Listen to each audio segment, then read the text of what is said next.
A pod of dolphins is happily playing near the water's surface in the North Pacific Ocean on a sunny day. They're about as happy as can be until the surface of the water begins to ripple. It becomes more pronounced, like a possible tsunami or an underwater volcano preparing to blast. Their instincts tell them to hightail it out of there, but they don't know which way is the safest path out. Abruptly, a tremendous roaring sound fills the air. The water explodes outwards as a giant whale bursts into the air.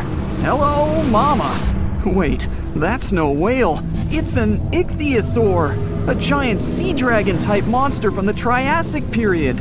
It's a massive 55 feet long and weighs 45 tons. It doesn't look too dissimilar to a dolphin, but this sea monster isn't any cousin. The dolphins scatter back beneath the water. Fortunately for them, the ichthyosaur is not interested in having them for lunch. It's merely playing as well. This particular species is far more used to eating marine mollusks, smaller fish, and squid. But there's nothing in sight, so it disappears back below the surface, swimming majestically with its huge fins and long eel-like tail.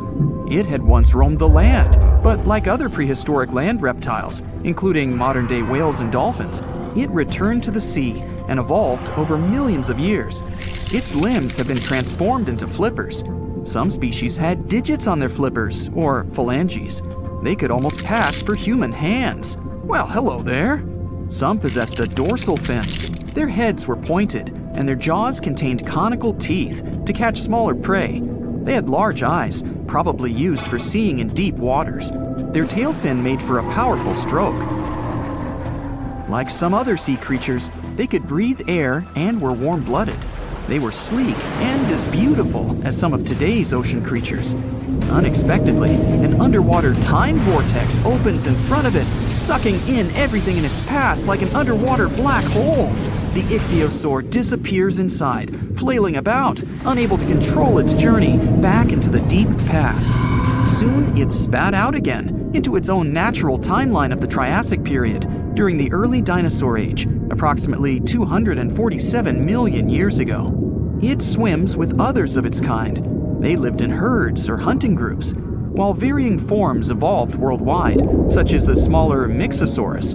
Let's stay with this one because it will eventually find its way into modern human hands.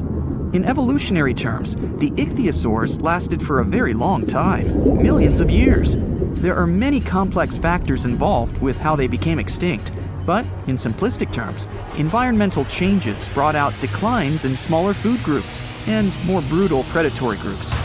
Some fish had evolved as well and became too fast for the ichthyosaur. So we will leave our poor friend here, unable to find enough food and losing out to the tougher competition. It's hungry, tired, and weak. It simply drifts away with the currents, eventually finding itself resting on the ocean floor. Millions of years passed. During the Triassic and Jurassic era, sea levels gradually ebb away, exposing vast regions of the desert. The area we're focusing on became Nevada, in the western part of the United States. During the Cretaceous period, a volcanic island chain formed. Geological upheaval continued, bringing the ocean floor up into modern mountains. Embedded in the rock, well, you can guess, not only ancient invertebrates, but more modern creatures such as mammoths and giant sloths. What an incredible array of wildlife. But we're not here for them today. Let's find out what happened to our friend. Jump forward in time again to 1998. The place, the Augusta Mountains of northwestern Nevada, or more specifically, a place called Fossil Hill. Protruding out of the rock were a few vertebrae. Researchers could tell whatever creature it belonged to. It was clearly enormous. It was so embedded in the rock and complex that the excavation took many years. In September of 2011, the excavators found more of the beast, the well-preserved skull, forelimbs, and chest region. It wasn't until 2015 that the now obviously giant ichthyosaur could be fully extracted. The surviving fossils were a skull the size of a fully grown man, a shoulder, and a flipper-like appendage. Even then, it took a helicopter to move it. The team named the new species Symbospondylus youngorum. Symbospondylus is a Greek word meaning spine. Let's call this one Ichthyosaur spiny from now on, because it should have a name by now. And let's face it, it's a lot easier to pronounce. Spiny was airlifted to the Natural History Museum in Los Angeles and further shipped to the University of Bonn in Germany. The study was undertaken by vertebrate paleontologist Martin Sander and his colleagues while collaborating with the University of Mainz. It was a unique and truly electrifying find, as the marine reptile was the largest animal ever discovered from this time. As far as we know, stated Martin Sandler, it was even the first giant creature ever to inhabit the Earth. You can think of Spiny as the underwater T-Rex of his time. He's also quite remarkable, as his type lived only 3 to 5 million years after a mass extinction event, known as the Great Dying. It happened roughly 252 million years ago. It took out approximately 90% of the world's life forms. What caused it? The short version is elevated temperatures and increased acidification in the oceans. Once one part of the food chain extinguishes, it causes a domino effect, as you can imagine. Soon, there's little left to eat, and only the sturdiest can survive. The atmosphere also had high levels of carbon dioxide. Theories argue that giant volcanic eruptions caused this in Siberia, known as the Siberian Traps. It was the largest volcanic eruption in the past 500 million years. The eruptions lasted a staggering 2 million years. Large volumes of basaltic lava covered a large area of Siberia. Even today, the site is covered by about 3 million square miles of basaltic rock. Other theories say that an asteroid caused the Great Dying, rather than the volcanoes. In any regard, the impact was the same, and 81% of Earth's marine species and 70% of the land-based vertebrate species were no more. There have been numerous mass extinction events, but Spiny's size and existence are extraordinary compared to the Great Dying. It usually took 9 million years for species to recover and grow to this size, but he came into being in less than half that time. Using sophisticated computer models, the researchers examined the likely food web running through the area now known as Fossil Hill. They recreated the ancient environment through the available data, finding that marine food webs must have supported giant creatures like the ichthyosaurs. The theory is that our Spiny fed on a diverse and rich diet of marine mollusks, known as ammonoids, that flourished from 1 to 3 million years after the Great Dying. The now extinct ammonites filled the ecological void following the mass extinction and had excellent living conditions without much prey to interfere with them. Ichthyosaurs also evolved rapidly because they were the first more giant creatures to populate the world's oceans. The mollusks they fed off were also exposed to less competition. Spiny had a massive food supply. He chowed down like there was no tomorrow.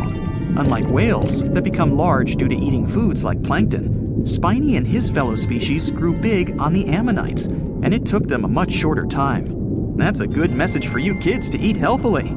The exciting thing for us today is that these results show that marine ecosystems can build up and respond well to such dramatic changes as climate, atmosphere, or water conditions. They may have had different pathways, but some ichthyosaurs and whales have similarities. They both have large sizes and a lack of prominent teeth. Sperm whales dive deep to hunt giant squid. Spiny hunted similarly. They use a type of filter feeding to extract the food from the water. Our friend likely ate fish and possibly squid, and ever smaller ichthyosaurs. Ouch. Other ichthyosaur forms had lots of teeth, with a skull more like a giant lizard. They had razor-sharp teeth. Ichthyosaurs swam the ancient oceans for nearly the whole of the dinosaur age. Ichthyosaur fossils have been found in many other countries, such as England, Norway, Japan, Germany, Colombia, China, and Australia. They were the underwater planet rulers of their day. As the sun sets 250 million years ago, we might imagine Spiny having a better outcome than he ultimately did, and popping his head out of the water to watch the orange hues of the pristine sky. He pauses for a moment before, once again, dipping underwater to join his friends, swimming happily away with the herd, looking for food and adventure in the deep blues of the Triassic Ocean.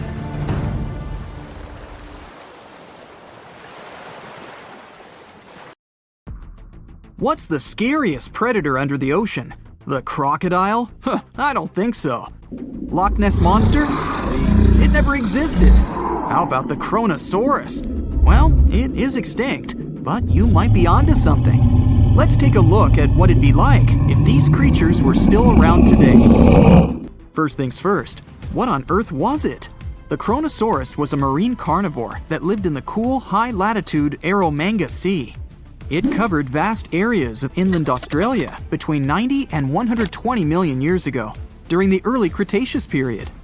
Near-complete fossils of the creature were also found near Colombia, which is a country that has a noted connection to prehistoric reptiles and turtles. This fact makes it extremely possible that the monster I'm about to describe existed worldwide. You might have heard saurus and thought, oh, it's a dinosaur. But these were actually reptiles. They were the largest member of the Plesiosauridae family, referred to as plesiosaurs. Fossil evidence suggests they weighed over 20,000 pounds and were roughly 30 feet in length. Just to put that in perspective, the longest crocodile ever measured was a saltwater crocodile by the name of Lolong from the Philippines. It was 20 feet in length and weighed just under 2,500 pounds. And that's still 10 feet shorter and incredibly lighter than the average Kronosaurus, making the crocodile seem like nothing more than a glorified goldfish in comparison. Despite its terrifying length, the most physically daunting feature of the Kronosaurus was its head. Its skull was about 8 feet long, which was actually proportionally large given the size of its body length. Anything that was unfortunate enough to end up inside the Kronosaurus's mouth may have been given false hope. After all, the teeth of the beast weren't actually that sharp. On second thought, I take that back. I wouldn't feel confident around a toothless snake, let alone being inside the mouth of this monster. But it's true that the Kronosaurus's teeth weren't sharp, especially when compared to other carnivorous reptiles, such as crocodiles and alligators. The teeth of this prehistoric sea creature were instead conical.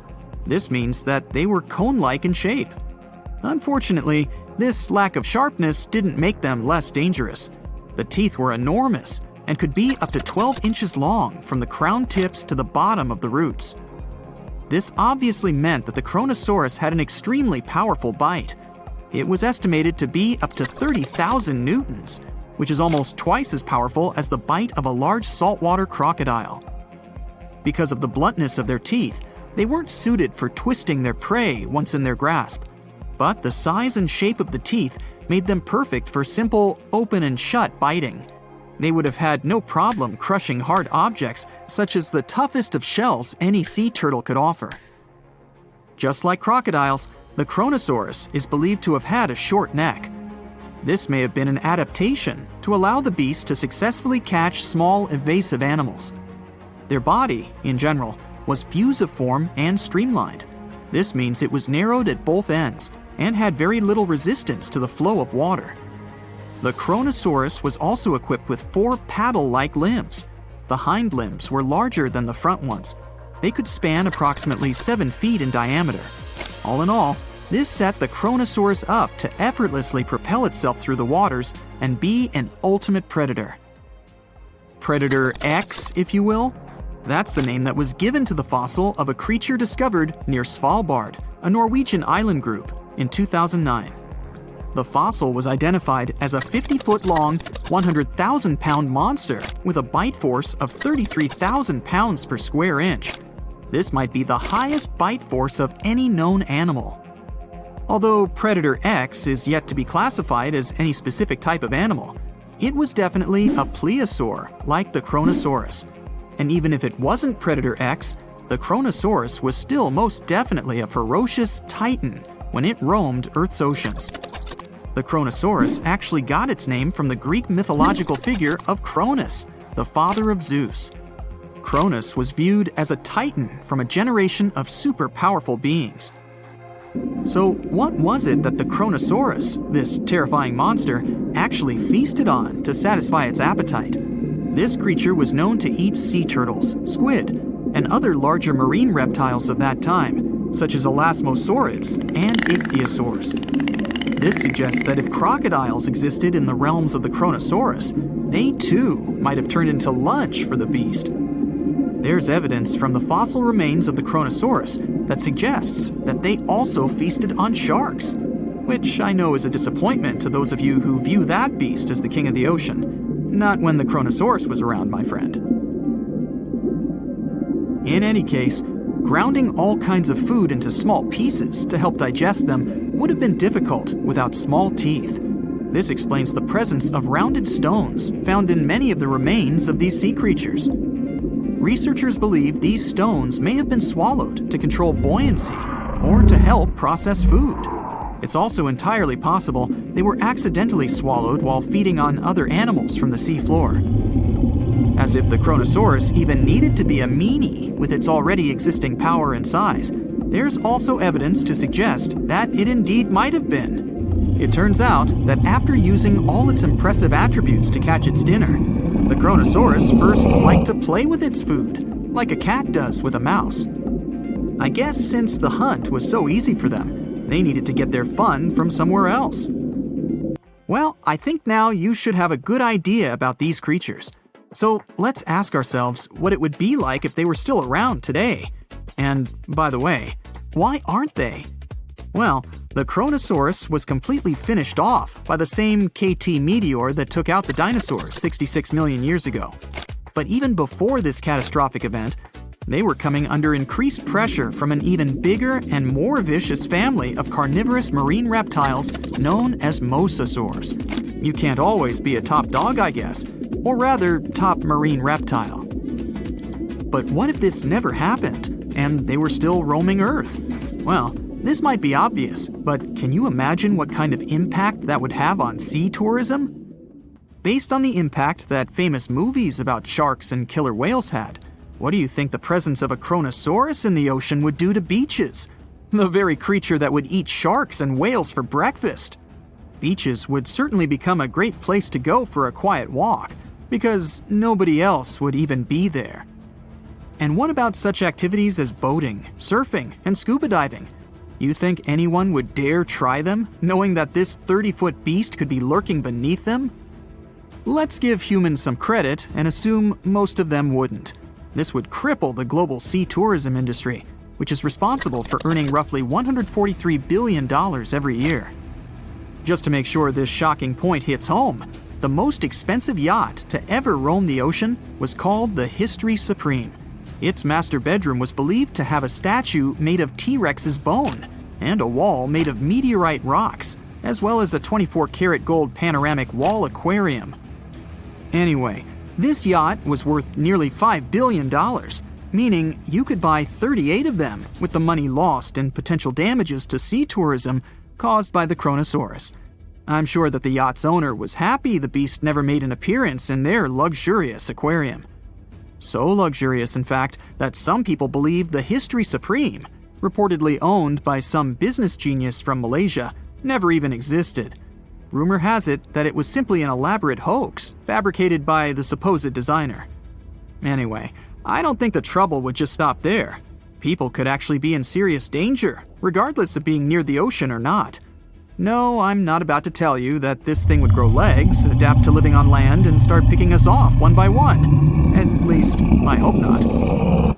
I'm just going to point out the damage that the Kronosaurus would inflict through its devastating impact on sea trade. In America, ocean transit accounts for 76% of national trade. On top of this, more than 100 vital pharmaceutical products originate in the sea. I'll also state the obvious and point out that the ocean is a huge food source for us humans. The presence of the Kronosaurus could have a great impact on our relationship with the ocean, something we usually take for granted. It's a perfect summer day. You're relaxing on the beach, dipping your toes into the cool water, when suddenly, bam! A 56-foot aquatic nightmare rockets from the waves. It's the size of 2 London double-decker buses, sporting about 60 razor-sharp teeth, including bonus chompers on the roof of its mouth, because why not? This aquatic beast isn't picky about its diet either. Sharks? Turtles? Other sea monsters? Yep, they're all on the menu. Meet the mosasaur. a group of marine reptiles that ruled the oceans millions of years ago.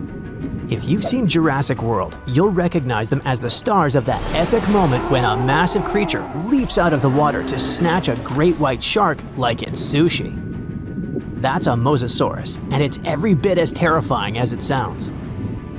Recently, scientists stumbled upon a fossil of one of those marine monsters in, of all places, Mississippi. Yes, Mississippi, the land of magnolias and catfish. Turns out it's also home to ancient sea dragons. This discovery was a happy accident. A team of geologists was mapping the terrain in east-central Mississippi when they noticed something strange poking out of the ground. It wasn't a rock or a seashell.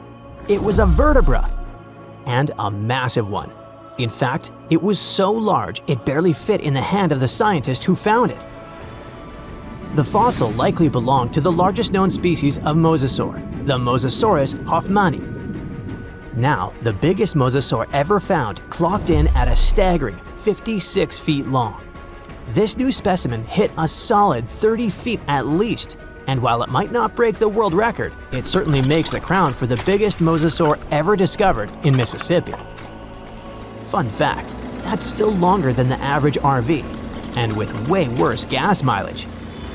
To be fair, the Mississippi Museum of Natural Science already had a couple of mosasaur fossils in its collection. But this newcomer might just steal the spotlight. And this isn't an isolated incident. In 2015, paleontologists unearthed the skull of a 24-foot-long mosasaur in North Dakota. Years later, a private fossil hunter, yes, that's a thing, found an equally huge mosasaur in Texas. Well, its jaw at least. These sea monsters, also known as sea dragons, by the way, actually have one of the wildest origin stories in paleontology. The very first skull was found way back in 1764 in a chalk quarry in the Netherlands. And at the time, scientists thought it was a whale. Then came a second skull, which was so impressive that French revolutionaries literally looted it during the siege in 1794. Legend has it they swapped it for 600 bottles of wine. Doesn't sound like a fair trade to me. That fossil actually helped pioneer the concept of extinction and got paleontologists buzzing for centuries. Since then, mosasaur fossils have popped up all over the world, like ancient scaly celebrities leaving their mark. From the Mississippi backwoods to the deserts of Morocco, from New Jersey to Belgium, scientists have uncovered everything from teeth to full skulls, sometimes even misplacing them in museum drawers for centuries. So what exactly were these terrifying titans of the deep? Well, let's just say, if ancient oceans had a most likely to eat everything in sight award, the mosasaur would win it. Picture a gigantic scaly torpedo with a mouth full of about 60 razor-sharp teeth, including some growing on the roof of its mouth like dental overkill. It had a long, muscular tail for propulsion and 4 paddle-like limbs that worked like turbocharged oars, letting it cruise through warm, shallow seas like a reptilian speedboat. Scientists believe they were close relatives of modern monitor lizards and snakes, which honestly just makes both of those animals way more terrifying. Some mosasaurs even might have had adaptations for sensing vibrations in the water, allowing them to detect movement from a distance, similar to how sharks use electroreception today. Their eyes were well developed too, giving them sharp vision in the dim ocean depths, a key advantage when hunting fast or elusive prey. But what really makes mosasaurs the stuff of prehistoric nightmares is their attitude. They were apex predators, and they knew it. Those sea monsters weren't picky eaters. Fish, turtles, birds, sharks, other mosasaurs. Basically anything that moved was dinner. Fossilized mosasaur stomach contents prove they practiced family dinner in the most metal way possible. If they were around today, your beach day would be a lot more exciting. Probably shorter. These guys were so intense, they dominated the whole world. It's safe to say, mosasaurs were the undisputed rulers of the late Cretaceous oceans. And like today's orcas or great white sharks, they probably used ambush tactics, sneaking up on prey from below before striking with explosive force. bite marks found on the fossilized bones of turtles and even other mosasaurs suggest intense underwater battles worthy of a blockbuster movie. But how did one end up in Mississippi of all places? Well, rewind the clock about 80 million years and you'll find part of North America underwater. A vast, shallow sea known as the Western Interior Seaway split the continent in two, running from the Gulf of Mexico to the Arctic Ocean. It was warm, teeming with life, and yes, crawling with sea monsters. This prehistoric seaway was a watery wonderland. Imagine long-necked plesiosaurs gliding through the water, birds with teeth diving for fish, and oysters the size of car tires clinging to reef-like structures. Even giant fish like this weird guy over here called it home.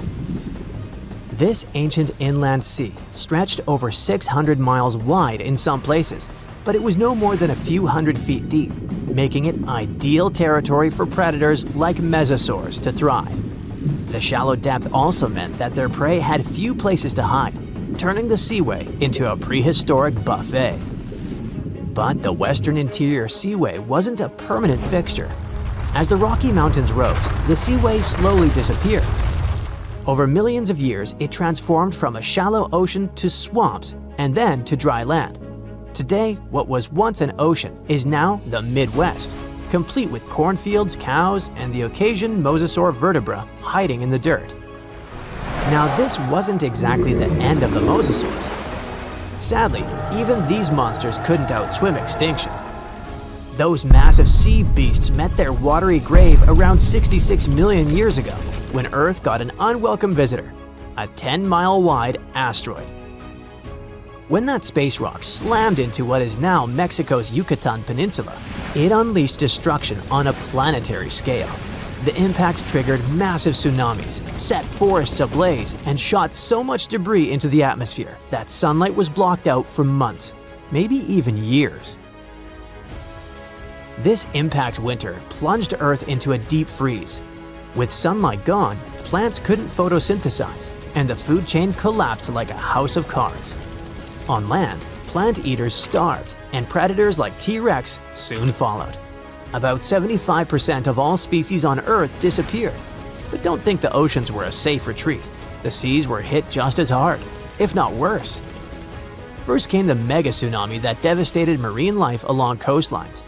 Then, the real villain arrived. You see, without sunlight, phytoplankton, those tiny microscopic plants that serve as the foundation of the marine food web, perished. With them went zooplankton, small fish and filter feeders. And when the buffet dried up, the big predators like the mosasaurs went hungry. No food, no future. With plunging temperatures and ocean acidification, even the ocean's top predators couldn't survive. Mosasaurs, along with plesiosaurs and ammonites, were wiped out in the blink of a geological eye. So ended the reign of sea monsters. The good news is that you can now swim at peace knowing that no sea dragon will ever come at you. I mean, it's a bummer that they went extinct, but let's be honest, beach days are way more relaxing without 56-foot lizards crashing the party. So imagine stumbling upon a creature so huge it could dwarf even the largest known marine animals today. Scientists discovered the fossils of this beast on England's coast and believe it once ruled the waves. The new species was named Ichthyotitan severnensis, but thankfully for me, scientists nicknamed it the Little Stock Monster. Its estimated lengths range from 72 to 85 feet long, almost as big as a blue whale. Megalodone can't even compare to this. It was only about 60 feet long. And what's crazy is that this fossil we found wasn't even an adult, so who knows what their actual size was. The first piece of the Little Stock Monster was discovered in 2016 in the Westbury Formation. Researchers found a 3-foot-long jaw part that belonged to an unknown species. For years, this single fragment had been driving them crazy because they had no idea what that animal was. Then, in 2020, a miracle happened, of sorts. A father with his 11-year-old daughter found the second piece of fossil on a beach. This discovery led to more findings. Finally, in 2022, The last piece of the literal jaw puzzle was found, buried along the Somerset coast. This leviathan belonged to the Shastasaurid family. Both the Lilstock monster and other Shastasaurids had one ancestor, so all the species in this family are super similar to each other. For example, all of them were the largest marine reptiles ever to exist. Although our Lilstock monster is much larger, most Shastasaurids could grow up to only 69 feet long, and it's possible that the Lilstock monster, when fully grown, would reach up to 100 feet or even more. Both of their bodies were just perfect for cruising the ancient seas. These marine titans were elegant and slender, with an elongated snout. Other marine animals at the time were smaller and looked more like dolphins. Shastasaurids had long paddle-like limbs adapted for efficient swimming. Their skulls show large eye sockets, which means they had excellent vision. If you were in the ocean, no matter what time it was or where you were hiding, they could spot you. They were also incredibly fast and could dive to great depths. Of course, all these things made them the most terrifying predators. They ate pretty much everything, including fish and squid, and you if you were there.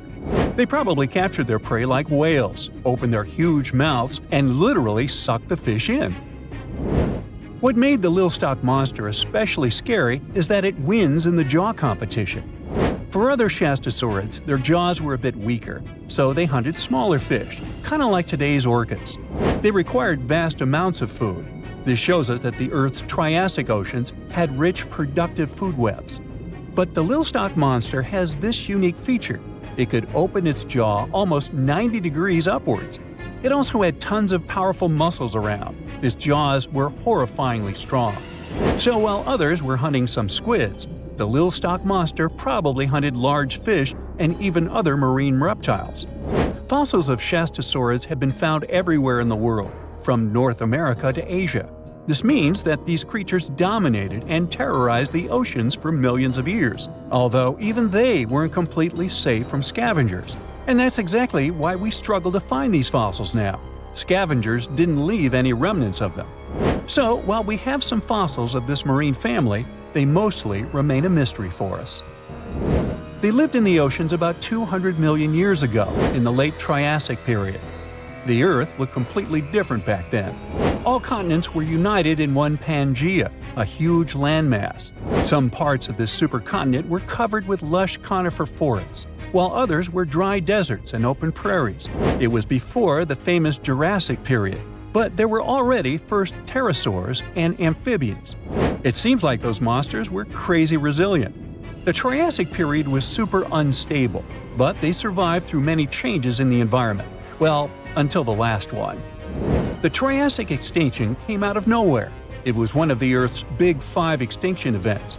It wiped out almost all species on the planet, including these leviathans. It's still not clear what happened exactly, but it looks like there was a huge tectonic activity. Volcanoes in the oceans were going crazy back then. These massive volcanic eruptions have probably altered the climate and ocean chemistry, leading to the extinction of many species. Scientists have a theory that it might have happened because there was a rain of comets flying to our planet from the Oort cloud. This likely happens about every 200 million years or so. I wasn't around then, so I'm just guessing here. In any case, after the extinction, the Earth took some time to recover. Then it entered the famous Jurassic period. More terrifying sea monsters were on the way. One of them left us a colossal skull. This fossil is 150 million years old, and it also belonged to a sea beast from Jurassic times. They called it the Sea Rex. The name is very fitting. This monster could have broken a car in half with one bite. It was also discovered accidentally. A fossil enthusiast was walking along the Jurassic coast. This place is famous for having tons of ancient fossils, all because of the erosion in stormy weather. Typically, people find small spiral fossils here.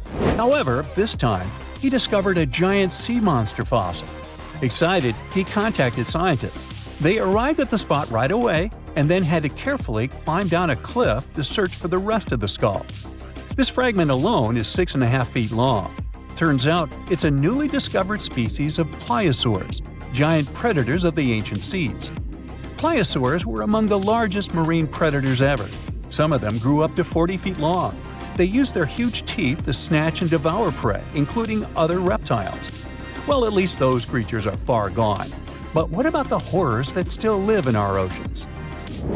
Recently, biologists discovered the world's longest animal, the one that's still alive to this day. They found it off Australia's coast, on the Gascoyne coast, a very mysterious and unexplored place. There, underwater vehicles stumbled upon a frightening 150-foot-long siphonophore. That's twice as long as many blue whales and 3 times as long as a humpback whale. Doesn't it kind of look like one of those toy string worms? But this creature isn't friendly at all. It's a string-like deep-sea predator. What's even more scary is that this isn't actually one creature. It's a colony of small clones working together as one. Basically, collective consciousness. Ooh, Borg. Together, they stretch out like a single long string in the water. This creature might be the longest siphonophore ever found, and it was discovered at a depth of around 2,000 feet. Siphonophores, similar to jellyfish, capture their prey by dangling stinging tentacles in the water. When their tentacles touch small crustaceans and fish, they get paralyzed, and then they're reeled up to the colony's body. Expeditions to Western Australia's underwater canyons were definitely worth it. Together with that siphonophore, scientists have discovered up to 30 potential new marine species. Among them were a new octopus or squid, a long-tailed sea cucumber, glass sponges, and giant hyroids, colonies of animals resembling upside-down jellyfish. None of them have been seen before in Australia. But most of them weren't as scary as the one that was recently discovered in the Gulf of Mexico. This creature is straight out of a sci-fi thriller, a 26-foot-long mangapinna squid or bigfin squid. It was discovered near an offshore oil rig at a depth of more than 7,800 feet. It has incredibly long elastic tentacles, which can be 15 to 20 times longer than its body. It holds them at right angles to its body, making it look even creepier, almost as if it has elbows. And yes, it's another deep-sea predator.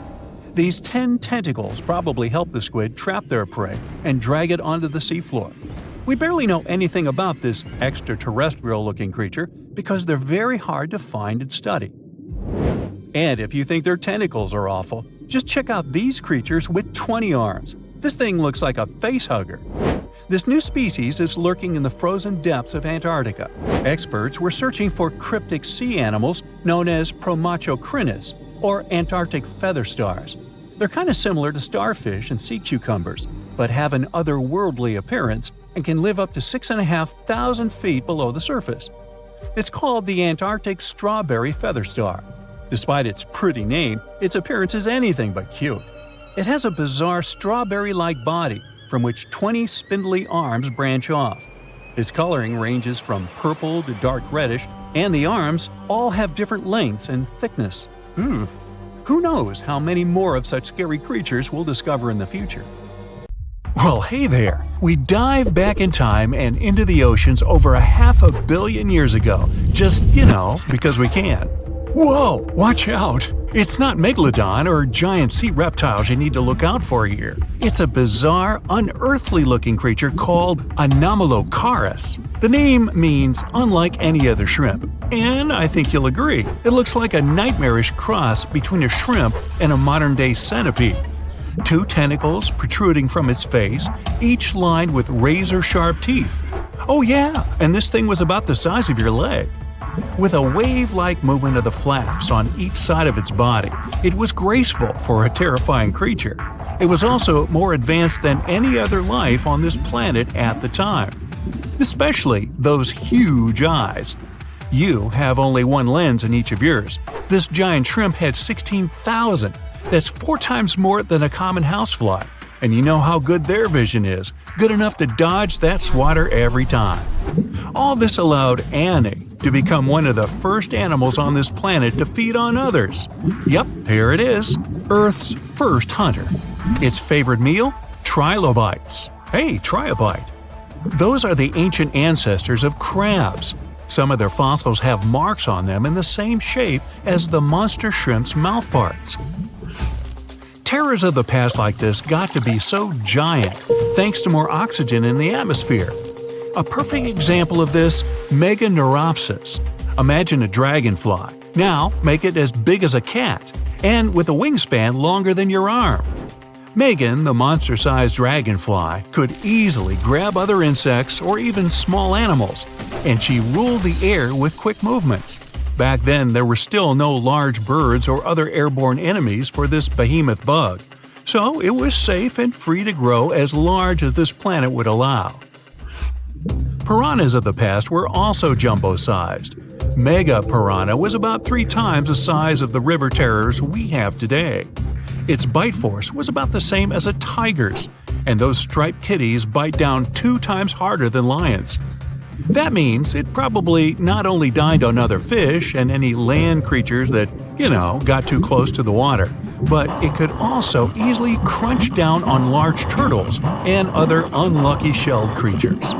And fun fact, modern-day piranhas bark like dogs when they're about to enter a confrontation. It actually sounds more like a frog's ribbit. But makes you wonder, what did this mega-sized ancient cousin sound like? A bear roaring? How about giant sea scorpions the size of your bed?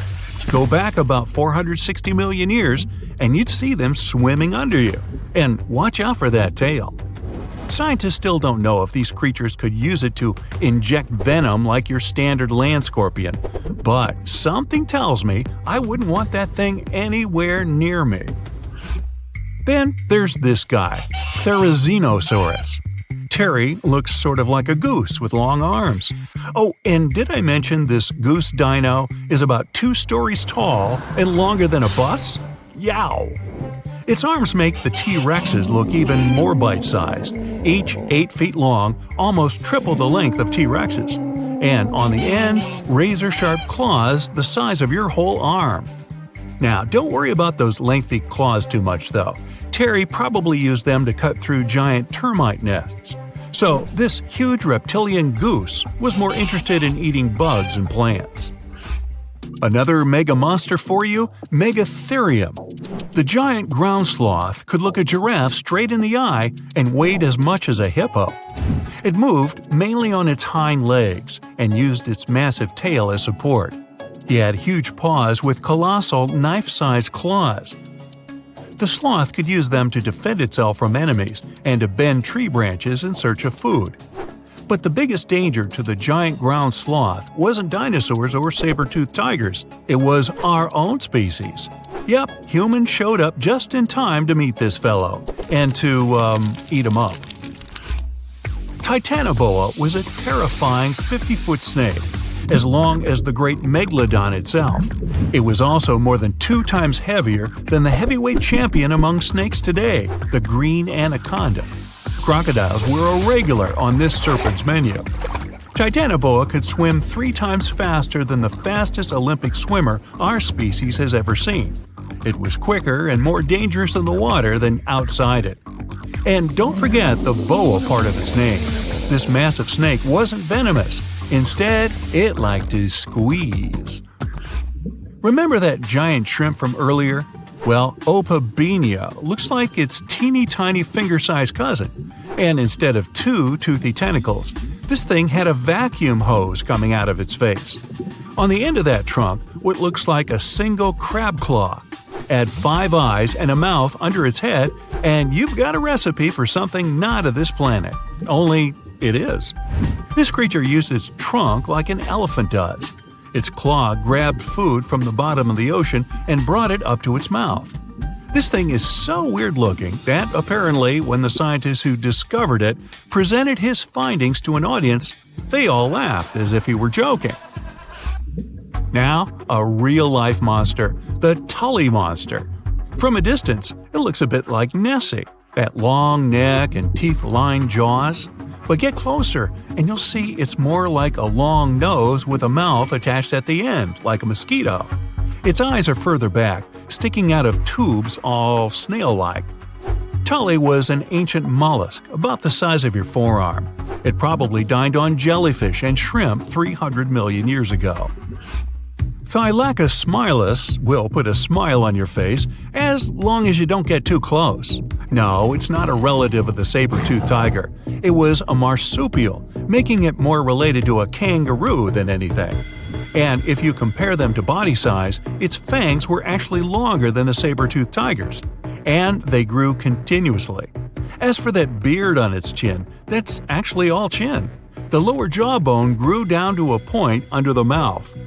Those fangs were rooted to the skull, going way back to its eyes.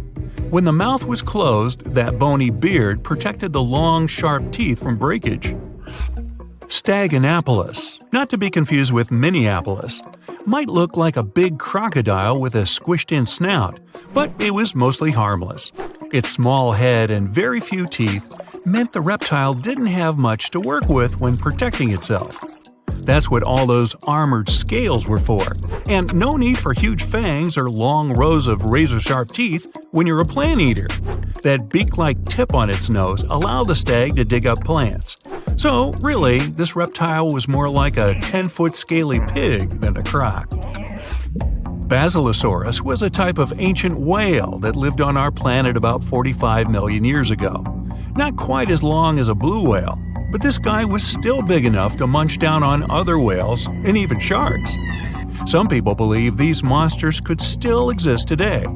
Eyewitnesses claim to have seen a giant sea dragon, and Basilosaurus fits the description.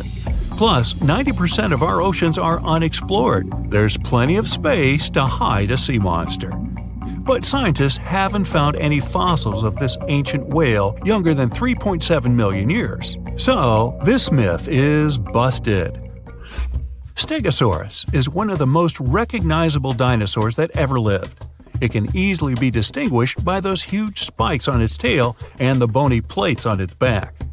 It was twice as long as a giraffe and nearly 5 times heavier. But compared to its body size, it had the world's smallest brain. It was no larger than a dog's. Pelagornis had the largest wingspan of any bird ever discovered. It was twice the size of the largest bird today, the wandering albatross. Such huge wings made it hard for the bird to take off. It could only do so by jumping off cliffs. And when it finally spread its wings, this giant could only go about 40 miles per hour. The fastest bird today can reach speeds 5 times that. Now imagine a creature with a body that is reminiscent of a cuttlefish, with eyes sticking out from stalks like a funky headband, fins on its tail, and a long skinny nose ending in a mouth full of teeth. Or maybe this thing could be a claw. Yep, the Tully monster is on the move. It's definitely one of those freaky creatures you wouldn't like to face while scuba diving somewhere. Luckily, it went extinct 300 million years ago. This unusual marine beast was discovered in the 1950s in Illinois, and scientists couldn't even agree what it really was. Some thought it was a vertebrate, which means a group of creatures with a spine, like us humans. But a team of researchers in Japan studied many fossils of the Tully monster, using advanced laser scanning technology to check them in detail in 3 dimensions. There's still a lot they don't know about the Tully monster, but they managed to realize it didn't have any spine at all. Now the next step was to see what type of invertebrate it was. Could it be vertebrate-like, such as a landslide? Or are we talking about something closer to snails and worms? They also discovered the creature had segmentation in the head area that extended from its body, and that's not something bony creatures have. Still, in recent years, some researchers had the idea the Tully beastie could be related to jawless fish, such as lampreys. These fellows belong to the most ancient group of vertebrates, and are not pleasant to see either. In the case of lampreys, we're not talking about extinct animals. They're still out there somewhere, wandering the ocean and scaring other animals, or you, if you see it in the northern and western parts of the Atlantic Ocean where they live. And they've been here really long, even before the dinosaurs. A long time ago, long before humans or I even existed, there were eurypterids, weird creatures from a group we call arthropods, which includes spiders, insects, and crabs. But Eurypterids were unlike anything you've ever seen before. They had a body shape similar to horseshoe crabs, with many segments that made up their body. Instead of legs, they had special appendages at the front that acted like oars. Some even call them giant scorpions, but most Eurypterids were actually quite small, except for this special one, which was truly enormous. It could grow to a staggering length of about 8 feet. Wow! The next time you see a crab scuttling along the beach or a spider swimming its web, remember, we're lucky we only got mild versions of their ancient relatives, which, by the way, disappeared hundreds of millions of years ago. Whew. Now, some Eurypterids were pretty fierce and fast predators. They would swiftly swim after their prey, chasing them down in the water. Others were more like scavengers, living on the bottom and feeding on whatever they could find along the way. They had a taste for the leftovers, like some sort of cleanup crew of the ancient oceans. Eurypterids loved to spend their time in brackish water environments. It's water with more salinity than freshwater, but still less than seawater. Now imagine you're just floating around and all of a sudden you see this guy. No, it's not some weird tiny spaceship, and you won't see it floating in space, even though that's where it would perfectly fit in, as some weird creature from another planet you'd see in sci-fi movies. You'd actually see it floating in the sea because we're talking about a really small animal with enormous eyes called Dilophosaurus.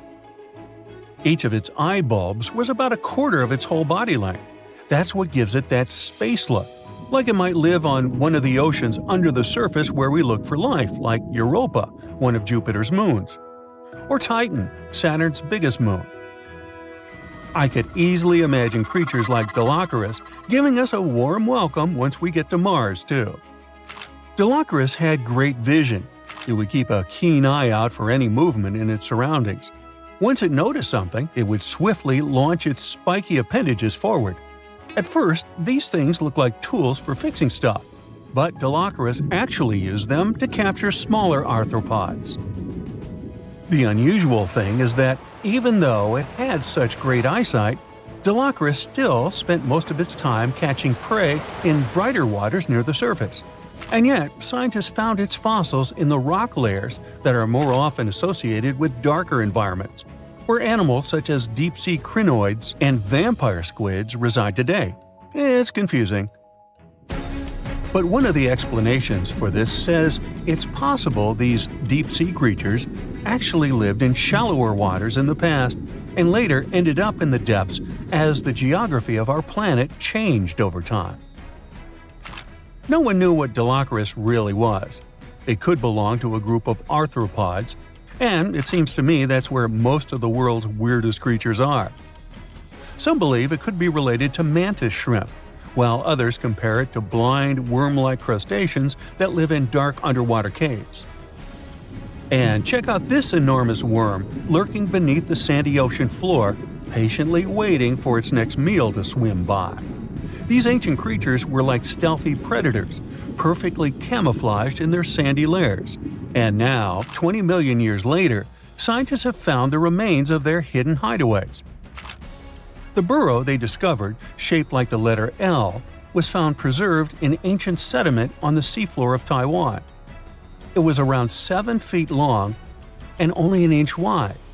That's where the ancestors of modern bobbit worms lived. Bobbit worms have been around for a long time. They can grow to be a few inches to a whopping 10 feet long. A pretty weird creature dominated the skies at the end of the dinosaur age in North America. We know it as Quetzalcoatlus, and it soared above famous dinosaurs like Tyrannosaurus and Triceratops, showing them who the ultimate ruler of the skies was. Quetzalcoatlus belonged to a group of flying reptiles called pterosaurs. They were some of the biggest flying animals ever known to exist. When you think of Quetzalcoatlus, imagine an animal as tall as a giraffe. These incredible creatures had long necks, small bodies, long legs, and wings that were relatively short compared to their size. The biggest of its kind was really massive and held the title of being the largest flying creature of all time. They had long, pointed skulls, while some also had short crests at the back of their heads. And for a long time, researchers were confused about how these giant pterosaurs hunted for food. At first, some even believed that Quetzalcoatlus and its relatives were like giant vultures that scavenged the remains they would find around. They drew such a conclusion because Quetzalcoatlus fossils were found inland, away from the coast where other big pterosaurs were found, such as the crested pteranodon. Plus, many thought these fellas were skilled at skimming, which means lurking over freshwater systems and catching fish. But it appears these massive animals were actually predators with excellent hunting skills. The exact technique they used to catch their prey remains a mystery, though. Now here's another cool discovery, a specific fossil as the oldest evidence of muscle tissue ever found. This fossil belongs to a group of animals that includes modern creatures such as jellyfish, corals, and sea anemones. And it looks so cool and unique, right?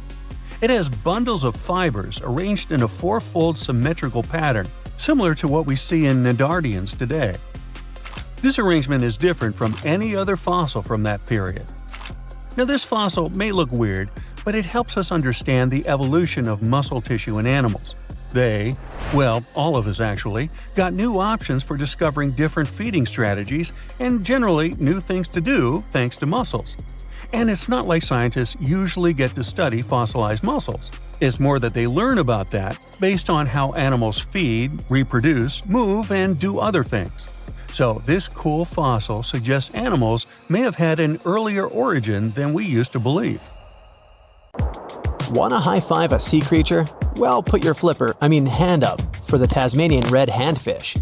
This fish doesn't swim like a fish. It walks. It uses its flipper-like hands to stroll around on the ocean floor.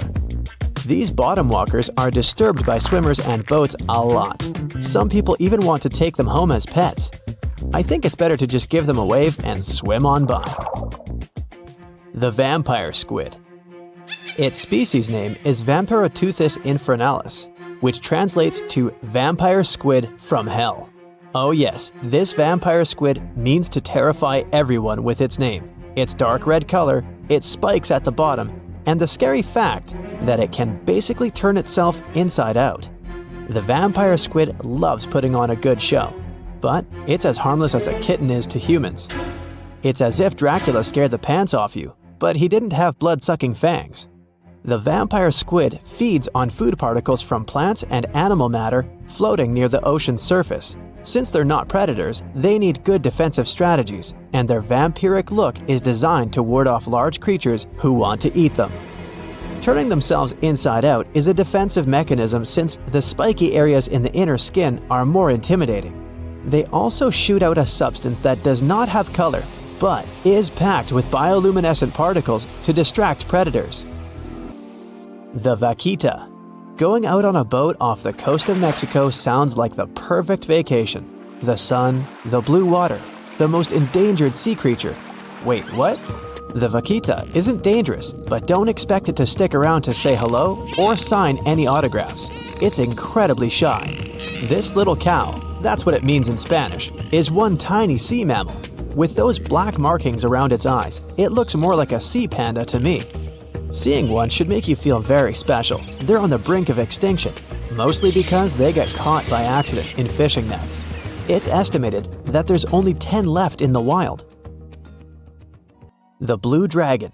This little creature looks like something out of a kid's fantasy movie. It's called the blue glaucus, casually referred to as the blue dragon or blue angel. It can be found in many places, the Atlantic, Pacific, and Indian Oceans. It's kind of a mollusk and it only grows to be about an inch long. What you think is the back is actually the mollusk's bright underbelly. It regularly floats on its back so that its blue colors help it camouflage with the water's waves. The blue dragon isn't just pretty, it's also smart. It usually feasts on Portuguese man-o'-wars, also known as Physalia physalis. The blue dragon stores their stinging cells for later use, in essence, stealing their defensive mechanisms. When the blue dragon is threatened, it releases those stinging cells it stored, directing them at an enemy to sting them with more power than the Portuguese man-o'-war would have been capable of. As they can store a huge amount of stinging cells, they can be a threat to humans. So, if you find one, don't pick it up. It's best to admire it from a distance. The barrel-eye fish. If you ever wanted to have Superman's X-ray vision, looking at the barrel-eye fish will make you feel like you gained that superpower at some point in your life without even realizing it. The barrel eye has a transparent head, so you can see how their eyes and brain look inside. This magnificent creature lives in the deep sea.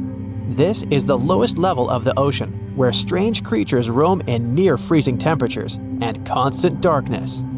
They're exposed to water's pressure that's almost 1,000 times that of the surface. If the idea of the deep sea sends a shiver down your spine, stay tuned to learn about another of its creatures later on. The barrel-eye fish can be found in the Atlantic, Pacific, and Indian Oceans. You might be wondering, why oh why would a fish have a see-through head? And that would be a fair question. Since the species was discovered in 1939, it was believed that the fish's eyes were set to see straight ahead and couldn't move. So it was assumed that they had tunnel vision. Scientists Bruce Robinson and Kim Reisenbichler from the Monterey Bay Aquarium Research Institute recently discovered that the fish can move its eyes vertically to see through the top of its translucent head, thus noticing if there are predators or prey nearby. The transparent head also allows more light to enter so they can detect prey better. It's believed that the barrel-eye fish eats jellyfish and small fish species. If you dive in the ocean at night, you might be lucky enough to see how orange ball corallomorph blooms in the dark. But make sure to be quick because as soon as you turn on your flashlight to take a good look, it will retract its tubes back into itself. The megalodone. The whale shark isn't the biggest shark known to humans. If the entire shark species were a kingdom, the prehistoric megalodon would be the ruler of the sea. Megalodon roamed the ocean a long time ago. About 15.9 to 2.6 million years back between the early Miocene and late Pliocene eras. While they've long been extinct, people are still amazed to learn about these gigantic sea beasts. Megalodon could reach anywhere between 45 feet to 60 feet in length with jaws more than 6 feet wide. A fossil of a tooth that once belonged to a megalodon measured at 7 inches. Needless to say, I'm pretty stoked that these guys have long been extinct. But there's still some adventurers out there hoping to meet this monster one day. The Dumbo octopus. This adorable creature, or creepy creature, or however you want to see it, is officially called Grimpoteuthis. More casually, it's referred to as the Dumbo octopus, named after the Disney character. Though Dumbo, the elephant, not the octopus, was teased for his big ears, it's highly unlikely that this adorable octopus gets teased by its water neighbors. They are the deepest living octopuses, living in the deep sea, and you know how scary that place is. They're only about 8 inches tall and spend their days hovering just above the seafloor eating snails, worms, and other food they find in the current or near ocean vents. There are nearly 17 species of Dumbo octopus, and they all have differences in height, color, and body parts. If you can't get enough strange animals, you'll be glad to learn that the deep sea has barely been explored by humans. So keep an eye out. There are bound to be more fascinating animals discovered in the deep in the future.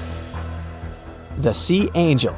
These creatures might look and sound pretty cute, but their diet is far from sunshine and lollipops. Their favorite food are sea butterflies. They lay mucus traps for them and wait in ambush. The squat anemone shrimp. This shrimp is tiny, only 0.5 inches. It's also known as a dancer shrimp because of its peculiar behavior. When agitated, it raises its bottom above its head and does a little dance. Divers also say it readily jumps on their hands and cleans them.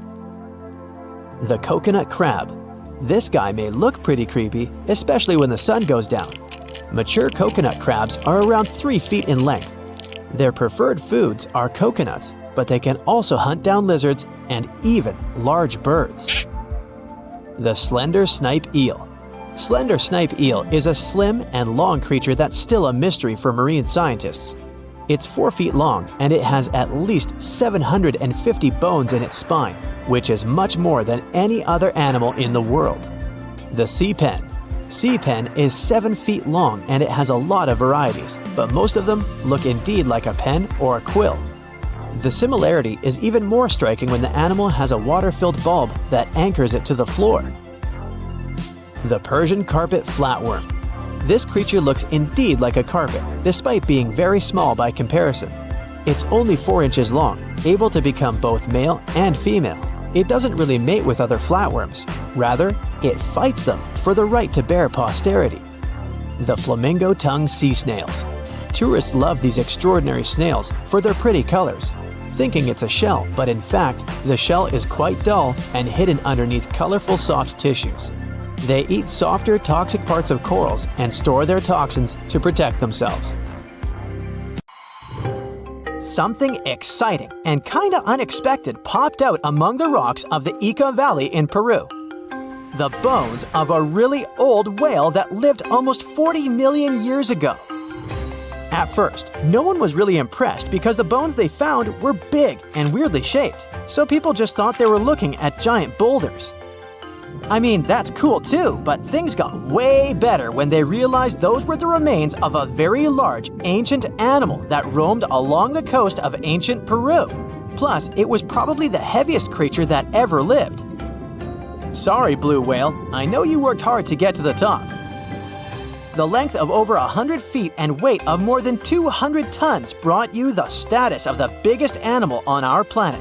But it seems you've held the title long enough. Time to hand it over to our next candidate, and that one's really gigantic.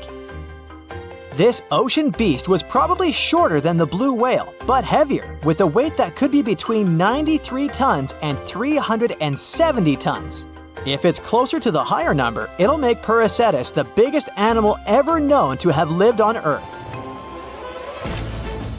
And it seems its weight was the result of having extremely thick, dense bones. You can see such bones today in manatees or some other early whales. Dense bones are a great tool for such marine mammals. This feature makes them heavy and allows them to stay submerged most of the time. But at the same time, if their body was too heavy, they would end up sinking all the time, and they would waste too much energy to move back up to the surface. So, to avoid sinking, marine mammals need to have enough lighter tissues, like muscles and fat, to help them float in the water without using too much energy. Now, scientists didn't have the whole skeleton, which makes it hard to tell how big the animal was. But they used the ratio of the heavy bones to the lighter tissues in other marine mammals to estimate the overall weight of this giant ancient whale. Experts found these fossils about 13 years ago and spent the next decade freeing the whale from the rock. Its anatomy and age showed this whale was a cousin of Basilosaurus, a whale that had a long snout full of sharp teeth, and a sleek body similar to that of an eel. Even if Perseus wasn't bigger than the blue whale, it was still a giant that ruled the ocean depths. Unlike modern whales, there's a possibility that this ancient fellow was a predator that liked to go after bigger prey. And this also changes how we see the history of whales. Scientists used to think these magnificent creatures became really big about 5 million years ago when they started eating lots of small creatures. But here's the proof that giant whales existed even before that. But it's still unclear how this whale managed to find enough food to sustain its enormous body. Plus, it's still hard to tell what exactly this ancient creature had on its menu. It was pretty large and not such a fast swimmer, so it's possible it searched for food in shallow waters. Then it probably ate crustaceans, clams, or some other small animals hiding in the sand. One theory says it was a scavenger, which basically means it munched on remains of everything that would come its way. It's not so unusual to find marine animals in deserts. Many of these regions used to be covered with water anyway. The Sahara in Africa is a perfect example. About 50 to 100 million years ago, this was not a dry desert, but a shallow saltwater body called the Trans-Saharan Seaway. The land is not wet there anymore, of course, but people who lived in that area knew about it because they used to find old shells across the desert. The sea was about 164 feet deep.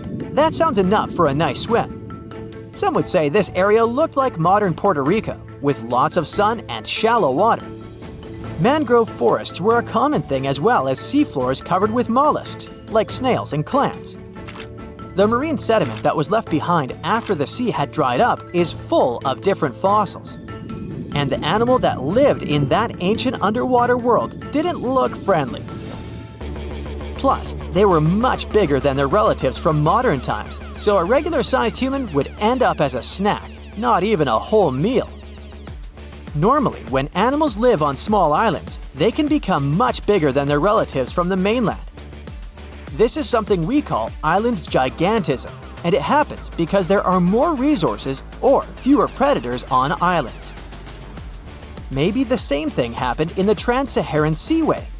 Even though it wasn't an actual island, the water moved in and out, which created little pockets of water. And specific conditions in these pockets might have helped animals grow bigger. So we're talking about giant sea snakes, catfish, and fish that no longer exist today. One had incredibly strong jaws, and the animal used them to eat hard things and even crush shells. Their teeth showed they were fierce predators other animals had every reason to be afraid of. They went through some changes when it came to diet, similar to some types of piranhas. And the competition to get to the top of the food chain wasn't a joke. Not when there were also such large predators as sharks, crocodiles, and ancient relatives of elephants. Sahara went through different phases. If you could use a time machine and take a peek at Earth's largest hot desert as it was about 6,000 years ago, you wouldn't have to struggle with sand and heat. You'd have a nice walk through a green and pretty lush place. In the past, people who lived in that area didn't leave drawings on cave walls that showed camels, sand dunes, and scorpions. All those things you'd see in today's Sahara. Instead, they drew crocodiles. That's additional evidence that the Sahara used to have a lot of water and plants enough to support these big yet scary animals. Around 3 billion years ago, Earth might have been mostly covered with water. Today, it's about 71% of its surface, but it seems that our planet used to be a giant ocean world with no continents at all, just some scattered islands. Scientists studied special rocks in Western Australia that formed in a place deep under the ocean called a hydrothermal vent system. To explain this better, it's important to mention two common oxygen types, O16 and O18. O18 is heavier because it has extra neutrons. O16 evaporates from water more easily, and as researchers studied an old ocean floor, they found a lot of O18, more than in today's oceans. This way, they realized ancient Earth had less dry land than Earth today. Australia is a good spot to conduct these studies because a long time ago, it also used to be a beautiful place with large animals and lush rainforests. But as time went by, the land became drier and Australia had more deserts formed, such as the Great Victoria Desert. Rainforest remained only on the edges of the continent. What happens with deserts across the globe is called desertification. That's when land that used to be good for growing things turns into a desert or something similar. Our planet changes over time, together with its climate. But desertification also happens because of human activities, like mining, farming, and building cities. And when land turns into a desert, it's a problem because it can't support people and animals anymore. Food doesn't grow there. There's not enough clean water, and animals lose their homes. To help with this problem, there's a plan many countries agreed to.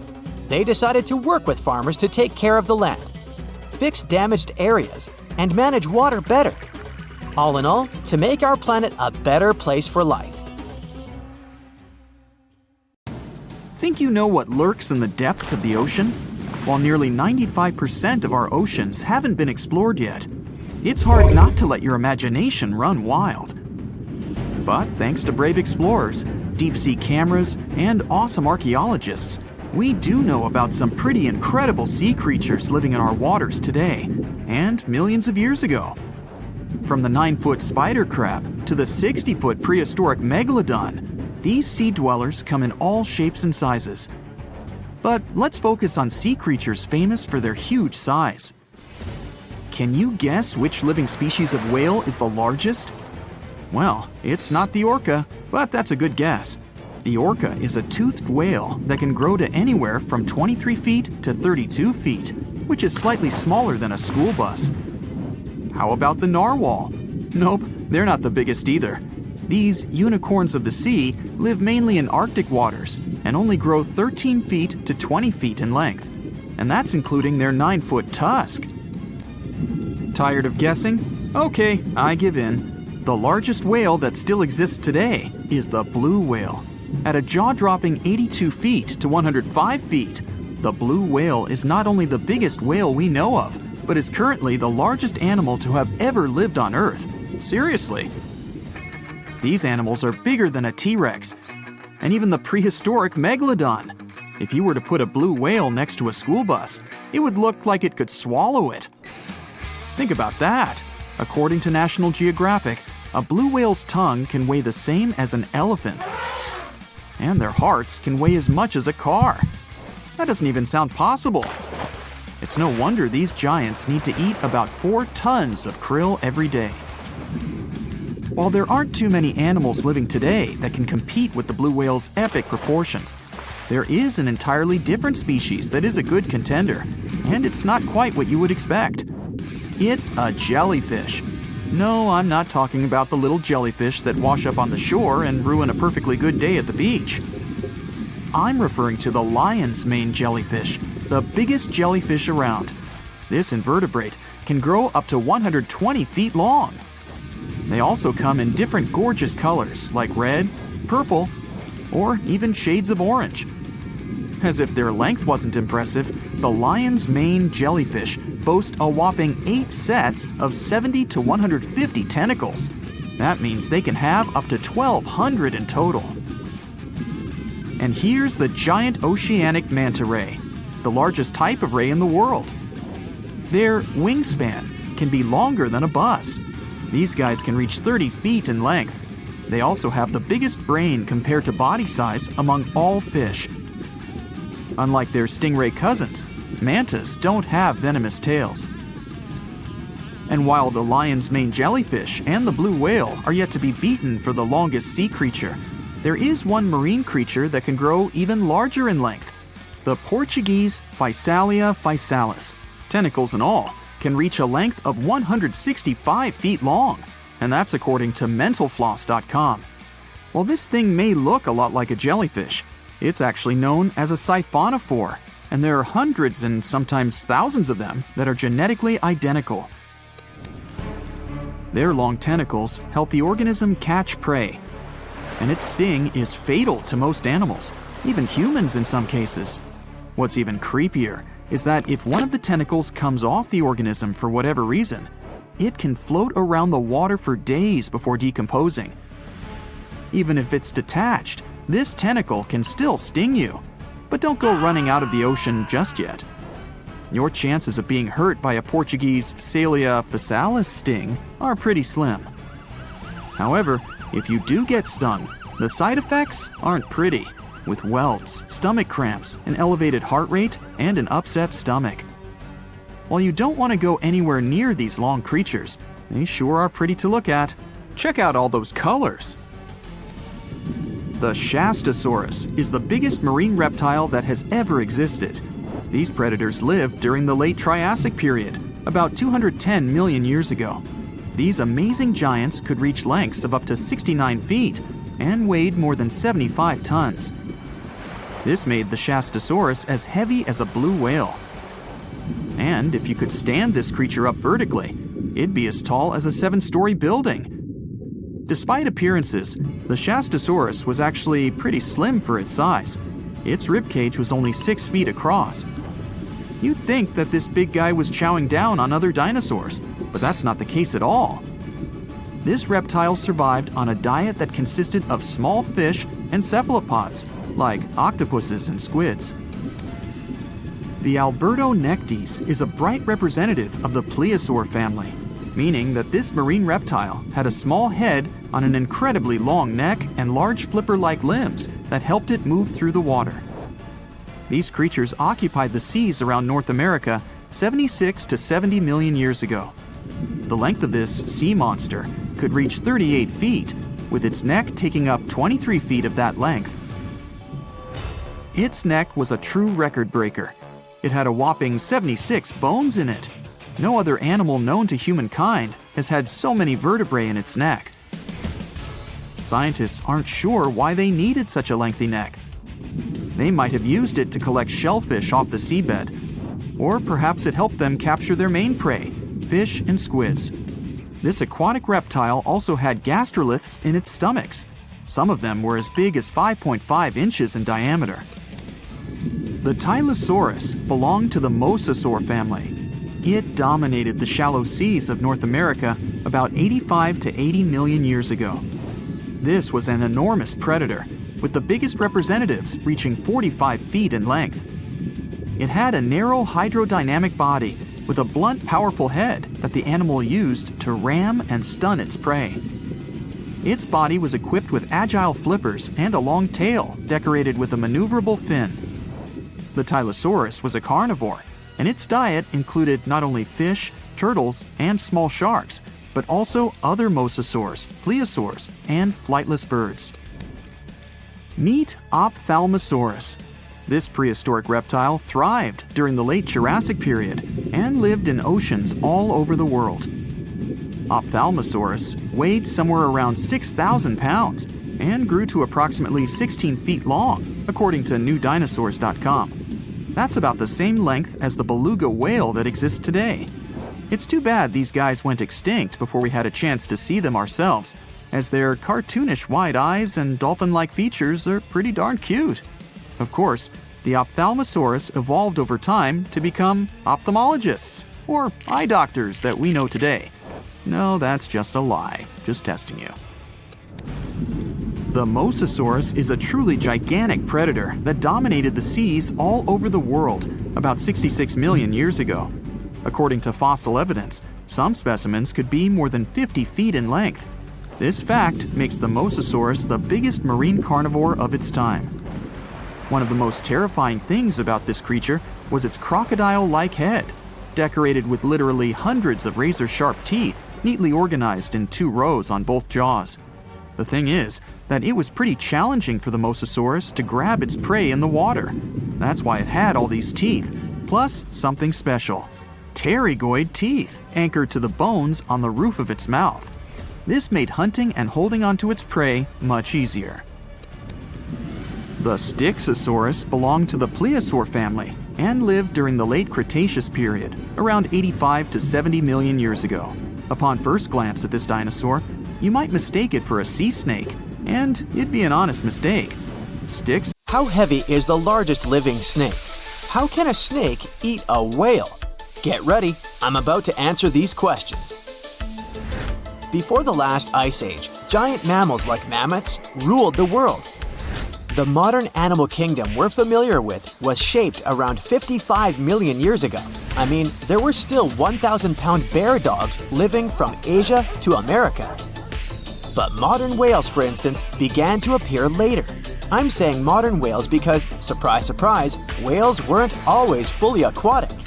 The ancestors of the ocean's biggest animals once walked on dry land. They had 4 legs and lived on the coast. Now, I want to introduce you to a snake that used to eat these whales, the Paleophis, a genus of a marine snake.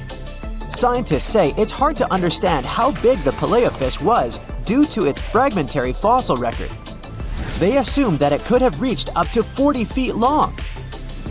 Its fossils were found in different parts of the world, from England to Morocco and Virginia, USA. The Paleophis is extinct now, and sea snakes today are only about a quarter of the size this majestic creature used to be. So no need to worry about this underwater monster. But there once was an even bigger snake, the Titan boa. It was around 50 feet long and most likely weighed over a ton. It used to live in what is now known as northeastern Colombia, around 60 to 58 million years ago. Scientists say that it mostly fed on fish. Another giant animal that lived in the past was the black Gigantopithecus.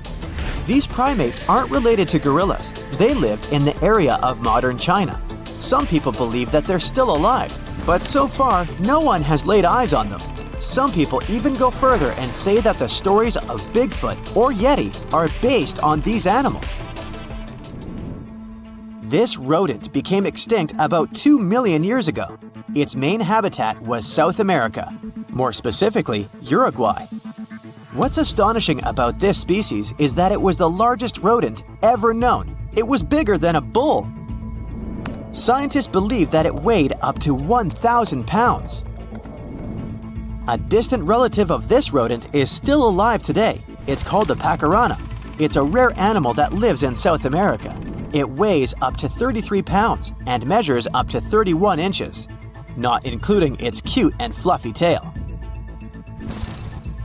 The Arthropleura was an insect that lived in prehistoric times. Imagine a giant millipede measuring up to 8 feet in length. Here you go. It was one of the largest land animals of its era, about 315 million years ago. The Arthropleura's shell was covered with tough plates. These plates were there to protect the creature from damage. Most of the time, it burrowed into the ground to avoid becoming some other animal's dinner. Meet the megalodone. Millions of years ago, this shark lived in the ocean and ate other marine creatures. It had wide teeth, and its jaws were so powerful that the animal could finish off its prey with the force of its bite. It was one of the largest sharks to ever exist. Yet, this predator also went extinct. Scientists don't really know the reason. This made me wonder why animals were so big in the past. Nowadays, smaller creatures flee or hide from predators. But apparently, it wasn't like this before. Many centuries ago, animals didn't just run or hide, they fought back. Research suggests that this behavior may have been the most important motivation for prey to grow bigger. A study compared the skulls of ancient animals to those of their modern peers. The skulls of predatory animals have become shorter and narrower, while the skulls of the animals they hunted have become longer and broader. This means that predators learned to become experts in hunting, while prey worked on developing their defense skills. You see, a larger body size was a great advantage because it made it harder for predators to take down the animals they hunted. The bottom line, self-defense made prehistoric animals larger. The second reason why ancient animals were larger is related to their bones.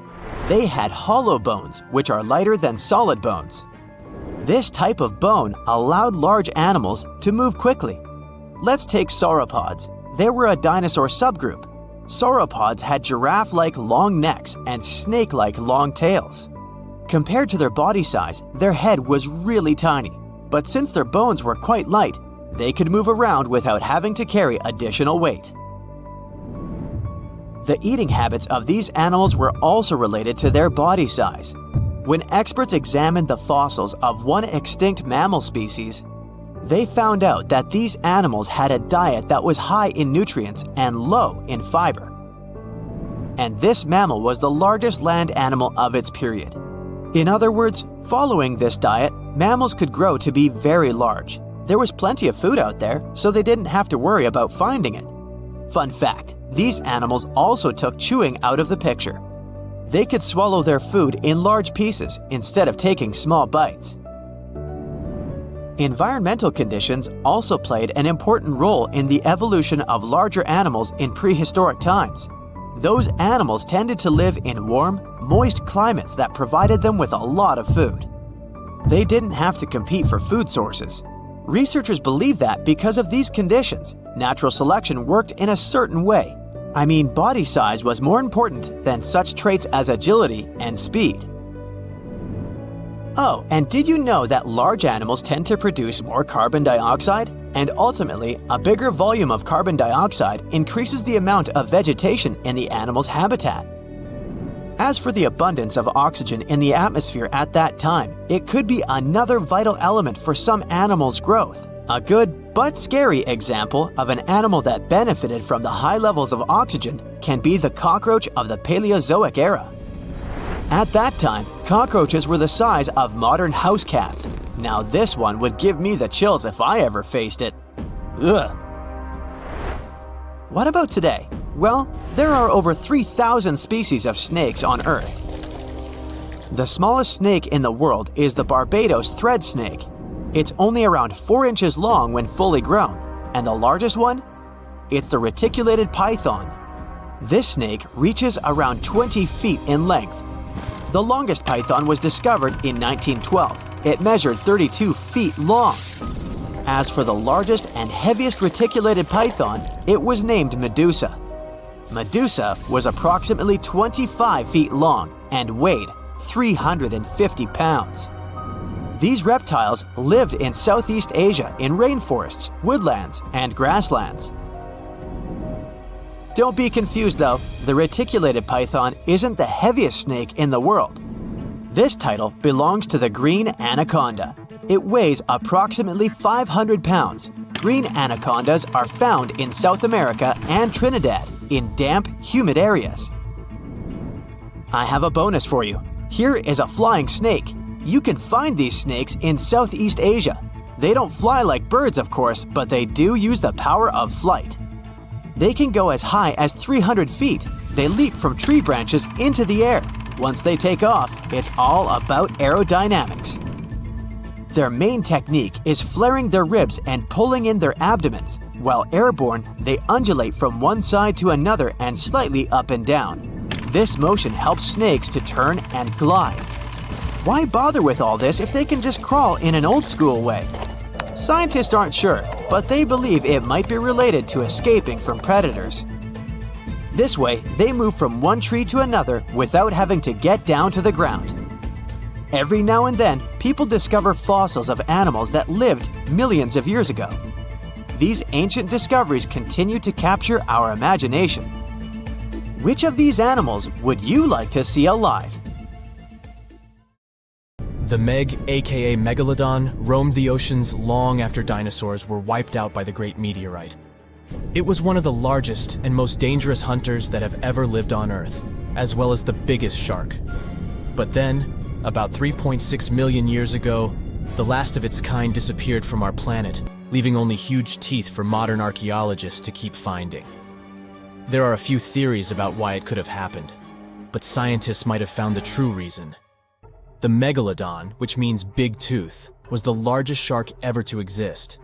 It reportedly lived around 20 to 3.6 million years ago and was truly enormous. Its bite was more powerful than that of a T-Rex, and likely any other powerful predator that has ever roamed this planet.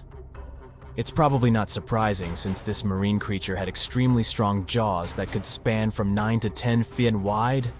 That's enough to swallow 2 grown-up people side by side. The jaws were also lined with 276 teeth, and they reached 7 inches in length. That's as long as a small hedgehog. Once these teeth got worn down, the shark got rid of them and grew new ones. Such large sedated teeth helped the Meg to eat meat easily. The shark itself could grow up to 59 feet long. That's twice the length of a London double-decker bus. The animal was also pretty heavy. While a fully grown T-Rex weighed about 8 tons, the weight of a large megalodon could be more than 30 tons. With no competitors, the enormous shark was the real king of the oceans. It hunted other sharks, large fish, and even whales. Then why did such a magnificent creature disappear from the face of the earth? The previous theories mentioned the great white shark. The megalodon is usually described as some gigantic version of this marine animal. And this is a common mistake made because most people think these creatures were related. But in reality, the Meg looked more like a modern bull shark. Its snout was snout, its lower jaw was rather flat, and long and massive pectoral fins supported the animal's weight. But what's more important, the ancestors of today's great whites existed at the same time as the megalodon. Now, with great size comes great clumsiness. And although the Meg was huge and powerful, it was also not as nimble as smaller and quicker great white sharks. Great whites could have rivaled a megalodon for food, and were often more successful hunters thanks to their agility. They couldn't fight the Meg openly, but were fast enough to steal its food. So according to this theory, the only food left for the megalodon were whales and equally big marine animals. Grown-up Megs could easily catch such beasts, but their offspring were much smaller and more vulnerable than their parents. Could smaller sharks have used this to their advantage? Maybe while megasharks were still little. They became a meal for great whites, as well as bull and tiger sharks. Even at those times, a great white shark could reach the length of 20 feet, while a megalodon kid was definitely smaller. But even if there had been no open confrontation between young megalodons and smaller grown-up sharks, meg kids wouldn't have been able to find food for themselves to grow to adulthood. The reason is the same. The population of other sharks was growing, and they were rivaling each other and the meg for convenient food. The more great whites and other sharks appeared in the oceans, the less food remained for young monster sharks. Eventually, they probably starved. But it's just one of the theories that try to explain why the meg went extinct, and here's another one. A new study has shown that the meg was most likely a warm-blooded predator able to regulate its body temperature, and that might have been the reason why this species disappeared with time. Scientists analyzed isotopes of the tooth enamel of the megalodon and concluded that the animal could easily maintain a body temperature that was around 13 degrees F warmer than the temperature of the surrounding water. Such a temperature difference is much greater than what other sharks living at the same time as the meg had, and it's large enough for the ancient predator to be classified as warm-blooded. These days, most fish are cold-blooded. Their body temperature is the same as the surrounding water, but some sharks, like mackerel sharks, keep the temperature of all parts of their bodies a bit warmer than the surrounding water. But it doesn't make them completely warm-blooded because they simply store heat generated by their muscles. And in mammals, body temperature is regulated by a special region of the brain called the hypothalamus. Anyway, the meg's warmer body allowed the animal to move faster, deal with cold water better, and spread out all over the world. But eventually, it might have led to a disaster. The megalodon lived during the Pliocene epoch, pronunciation. It began approximately 5.3 million years ago and finished 2.5 million years ago. During that period, global cooling occurred. It also caused the changes in sea level, which the megalodon probably didn't survive. The main problem for the predator was to maintain an energy level allowing its body temperature to remain elevated. But to do it, the animal had to eat a lot, and I mean it. But it was a challenging task in a time of changing marine ecosystems and while competing with newcomers, such as the great white shark. If this theory is true, then the amount of energy the meg had to use to remain warm could have contributed to its extinction. This new information is very important to us. It shows that many marine predators in modern oceans might be experiencing the effects of ongoing climate change too. By the way, have you heard that there have been several cases when people were sure they had seen the meg? Or at least some similar extremely large monsters. And these sightings happened relatively recently. For example, in July 1916, the New Jersey coast of the US was terrified by a series of shark attacks. They happened during an oppressive heat wave when hundreds of beachgoers tried to find shelter from the heat near the water. People described the culprit that had caused all that havoc as a giant shark, much bigger than any regular one. Since then, scientists have been debating which shark species was involved in those accidents. The most popular guesses have been the bull shark and the great white. A picture of a huge shark roaming the Pacific Ocean not far from Guadalupe Island appeared in 1999. The creature was nicknamed Deep Blue. It could be distinguished from others by a wavy pattern separating its gray back and white belly. But even though some people claimed it could be the infamous megalodon, experts came to the conclusion it was a female white shark, the largest ever seen. The average length of a male white shark is 11 to 13 feet. Females are bigger, up to 15 or 16 feet, but Deep Blue reached more than 20 feet in length. No wonder people were confused. For the last time, Deep Blue was spotted in 2013 near the western coast of Mexico's Baja California. But look, there's another jumbo shark, and you can meet it in any part of the world. The largest specimens can reach 40 feet long and weigh about 5 or even 6 tons. Could it be, if not the megalodon itself, but one of its relatives? Again, a wrong guess. That's the basking shark. This animal prefers subpolar seas, with temperatures not higher than 58 degrees F. Even though some of these animals do migrate to warmer places. Like whale sharks, basking sharks are harmless and don't attack snorkelers or divers. These creatures have loads of small teeth, but they don't use them when feeding. Instead, they swim with their huge mouths open and swallow plankton. A grown-up basking shark can filter nearly 2,000 tons of water per hour.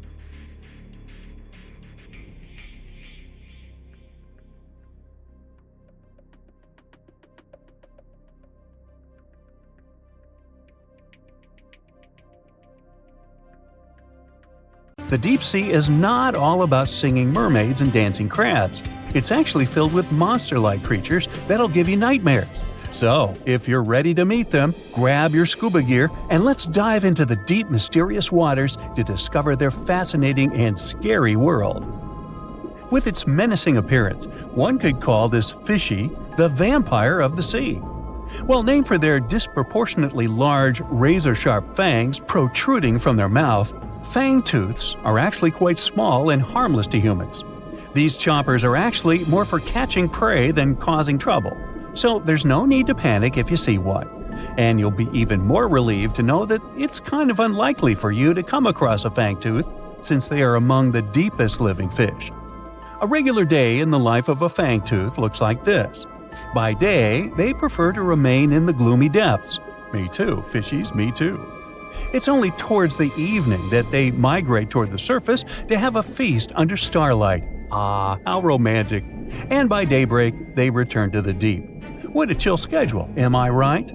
So, as you can tell from their daily routine, fangtooths are among the more active deep-sea fishes. And by that I mean they seek out their food rather than just sitting and waiting. And thanks to their oversized teeth and mouth, hey, I can relate, they're able to attack prey that are even larger than themselves, which is very important in the very large, food-poor deep sea. Fitting to their environment, common fangtooths are dark-colored, either solid brown or black. And unlike most deep-sea fishes, they do not have light-producing organs or cells to communicate with each other or to attract their prey. Instead, they rely heavily on their sense of smell, in addition to making use of even the slightest bit of sunlight that makes it down to the depths. This light doesn't help them to see in any way, but it may be enough for potential prey to cast a shadow as they pass overhead, which lets fangtooths know they're around. Now here's one hilarious fun fact before we move on to the next creature. Fangtooths can never close their mouths because of their huge mouths and long teeth. But you know what? I would bet maybe $500 that my orthodontist would claim he could fix that too. Our next horrific deep-sea animal is as real as a kraken can get. Giant squid, which actually did inspire the legends of the kraken, live up to their name. The largest one ever recorded by scientists was almost 59 feet long. It also probably weighed nearly a ton. You would think such a massive animal wouldn't be hard to miss, but since giant squid live deep underwater, they are difficult to come by. Giant squid, along with their cousin the colossal squid, yep, they are different, have the largest eyes in the animal kingdom. They're somewhere around 10 inches in diameter. In other words, they are around the size of dinner plates. Peekaboo! Having such large eyes allows them to detect objects in the lightless depths of the ocean, where most other animals would see nothing. Nada, zippo. Giant squids have 8 arms and 2 long feeding tentacles that help them seize their prey. These tentacles are tipped with hundreds of powerful sharp teeth and are often double the length of their body. This helps them to snatch prey up to 33 feet away. Hey there, come a little closer. Most of what we know about giant squids come from those that floated to the surface and were found by fishermen. After years of research, it was only in 2012 that a group of scientists were able to successfully film a giant squid in its natural habitat for the first time. Yet again, the giant squid continues to remain largely a mystery due to their inhospitable deep-sea habitat. And maybe they're shy. Speaking of squids, this species is basically the space creature of the ocean.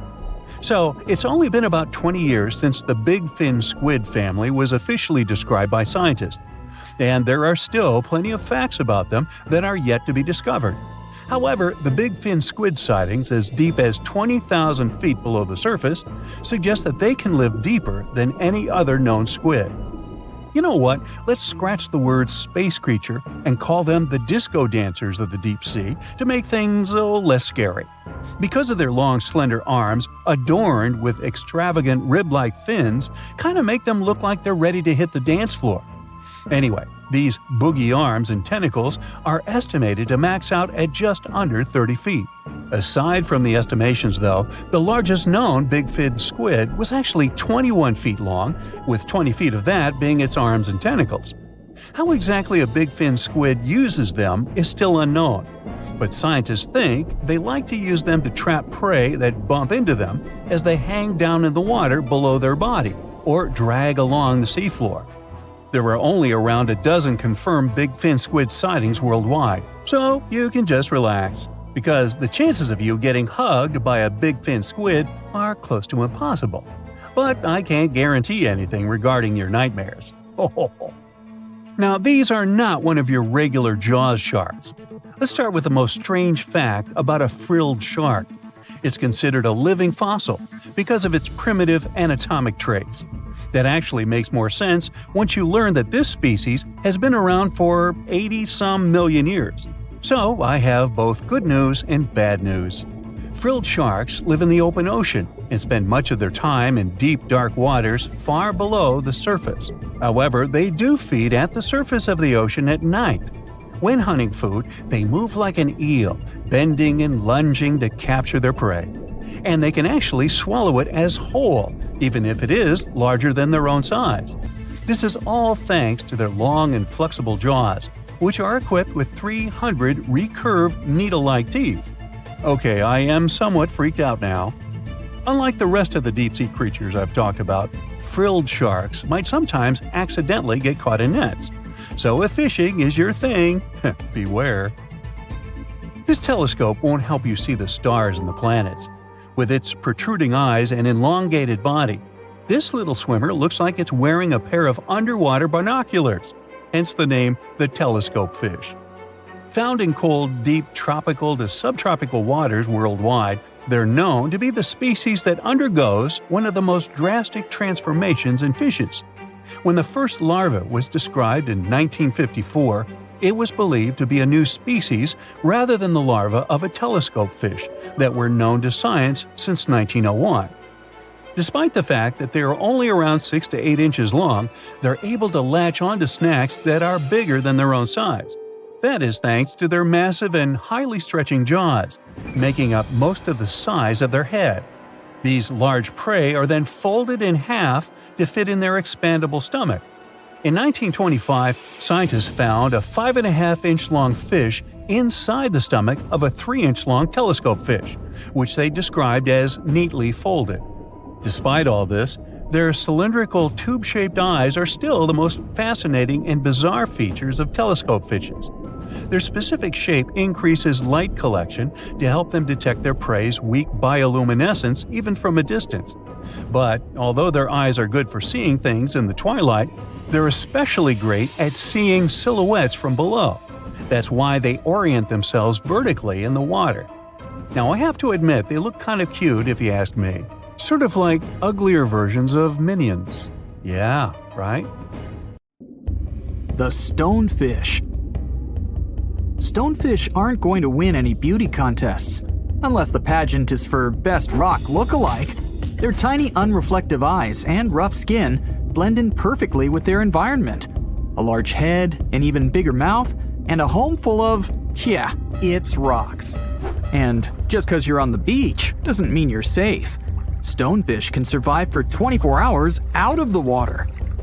Stepping on one or even handling one won't be that fun. Their dorsal fin spines have extremely strong venom. It shoots out when they get stepped on, and it can lead to paralysis or even heart failure. You'll need help fast. No wonder they're one of the most dangerous creatures in the water, or anywhere. Be careful when scrambling around rocky areas. They love to play hide and seek. The deep-sea dragonfish. If there were a prize for the most hideous fish in the ocean, the deep-sea dragonfish would win. With slimy, scaleless skin, massive teeth, and a face only a mother could love, this bad boy of the sea is nothing to mess with.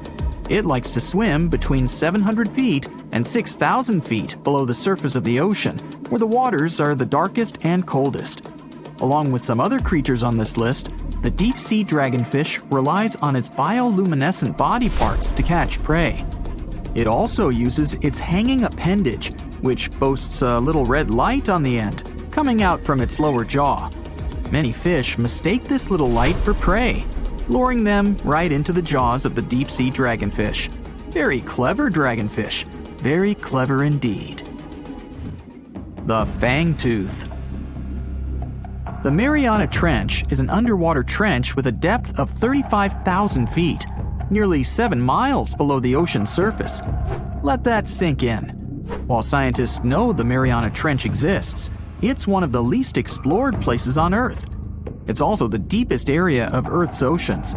And although many creatures down there probably haven't even been seen by humans yet, scientists have had the creepy pleasure of getting to know the fangtooth. The fangtooth fish shamelessly lives up to its name. Just look at that thing. The fangtooth is carnivorous and feeds on just about anything it can find that gets caught in its sharp-toothed mouth. These fish rely on their contact chemoreception to find prey. In other words, they can sense chemical residue that comes off of other living organisms in the deep sea. This is because they don't have any light-producing cells on their bodies, unlike many other deep-sea fish. On top of all that, it's pretty dark down there, so whatever crosses their path, they chomp on. While these guys look pretty scary, they're not a threat to humans. They only grow about 7 inches long. Even so, I wouldn't want to run into one of these things during a relaxing swim in the ocean. The Dunkleosteus. Strangely enough, this prehistoric fish, known as the T-Rex of the seas, had no teeth. Those were replaced with bony plates that allowed it to have the strongest bite among other monsters of its size. The goblin shark. If you thought the movies about sharks were scary, this next deep-sea creature will make you swear off going for dips in the ocean forever. However, it lives 3,000 feet underwater, so you'll never likely see it face to face. The goblin shark looks like a cross between a shark and a creature from your worst nightmare. These sharks boast a protruding sword-like snout with a jaw that juts out to match. Unlike other sharks that have more of a gray hue, this creepy thing looks not so pretty and pink. Aside from their scary demeanor, what do scientists really know about the goblin shark? Well, not much, except that they can grow up to 18 feet in length.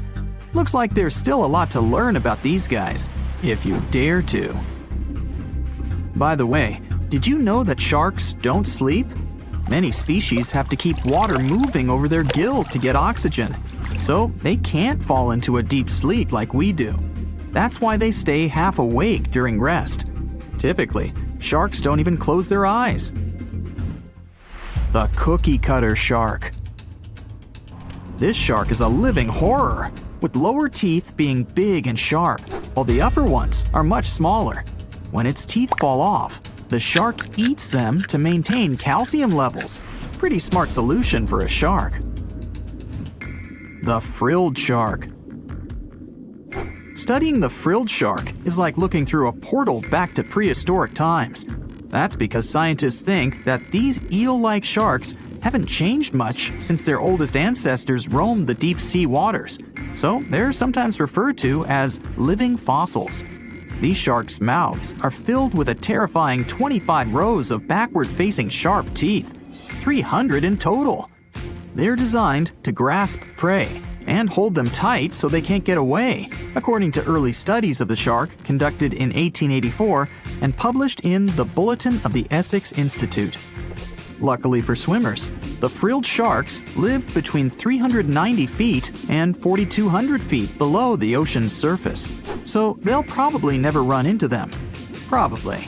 This is probably the worst nightmare of any dentist. The northern stargazer. Take a look at this cutie. The northern stargazer is definitely not something you'd wish to see on the ocean floor. This horrid creature hides its body under the sand, leaving its face above to wait for prey. The tasseled wobbegong. Here's another carpet shark on our list. It lies low on the bottom of the sea and patiently waits for its prey to come by. The Australian ghost shark. The Australian ghost shark isn't really even a shark, but a very bony fish. It's also a living fossil. It hasn't changed within the last 400 million years. Believe it or not, sharks and humans have a common ancestor that lived around 440 million years ago. Even though we both evolved in our own way, there are still some signs of that connection. For example, the genome of an elephant shark is very similar to humans. The Leopleurodon. This list of terrifying creatures would be incomplete without mentioning the terrifying and prehistoric Leopleurodon. This carnivorous marine reptile existed during the Calovian stage of the Middle Jurassic era and ruled the waters at 9 feet in length. Scientists believe Leopleurodon thrived in this deep-sea trench because of its ability to swim long distances and its 4 paddle-like limbs. While they probably weren't able to propel themselves toward prey like other animals of the area, they did manage to accelerate and attack very ruthlessly and efficiently. Additionally, they relied on their long snouts to smell prey, which leads scientists to believe they didn't rely on sight for hunting. This means they could have thrived in the dark Mariana Trench. Around 150 million years ago, Leopleurodon became extinct due to competition for prey against other thriving marine reptiles. And I think I speak for all of us when I say, thank goodness for that. Considering that scientists have only explored 5% of the ocean floor and found some of the scariest sea creatures imaginable, one can only dream of what other animals reside in the deep sea waters. Perhaps it's best to keep them in your imagination. Am I right? The megamouth shark. This shark is a filter feeder, and it's friendly to humans, although its huge mouth can look quite threatening. Like basking sharks, it swims with its mouth constantly wide open, as if it were on Twitter. The gulper eel. This deep-sea eel has an easily distended belly that allows it to swallow prey twice its size in a single monstrous bite. They have very unusual jaw shapes and can reach about 2 to 3 feet in length. Do you see that large log near the ocean floor? Maybe it's part of an old ship. Treasure, gold, diamonds, I'm rich! Well, as you get closer, you notice something. It's swimming! It's not a shark or a dolphin, it's a saltwater crocodile! Now don't panic. If you bump into one of these reptiles in the sea, it's unlikely it'll think of you as food. Crocodiles have a special valve in their throat that stops them from drowning underwater, but that doesn't mean they can't bite. Usually, they're heading to a nearby island, and the quickest way there is to body surf.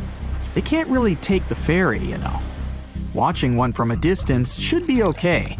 Just don't swim to shore right away. They love to ambush their lunch in shallow water. If there's one time I'd want to see a great white shark, it's when I'm diving with crocodiles. They'll gladly take a crocodile-sized nibble, given the right motivation. It looks like a prehistoric creature that came from the time of dinosaurs. This scary beast is called the basking shark. It can grow up to 39 feet. People have only reported 3 of them in the past 160 years. The last sighting was in 2015, and before that, about 80 years ago. These sharks sometimes rise to the surface to filter out small animals, such as shrimps and other small crustaceans, when they want to have a nice, tasty seafood dinner. But when there isn't enough grub at the surface, they go down to the depths of almost 3,300 feet, where they tend to stay for months, which is something researchers discovered using satellite tags. Tag, you're it! Now, basking sharks like to spend their time in more temperate waters, but they can migrate long distances. They live across the globe, but in warm tropical or subtropical areas, they won't go near the surface because they're not fans of high temperatures. The lion's mane jellyfish is not that rare, but it's fascinating how large it is. It's the biggest among jellyfish species and the longest animal. Its total length can reach 120 feet. That's approximately 23 feet more than the longest blue whale scientists know about. The jellyfish has around 70 to 150 tentacles, and they all contain huge amounts of neurotoxins that can seriously harm you if you come in contact with the animal.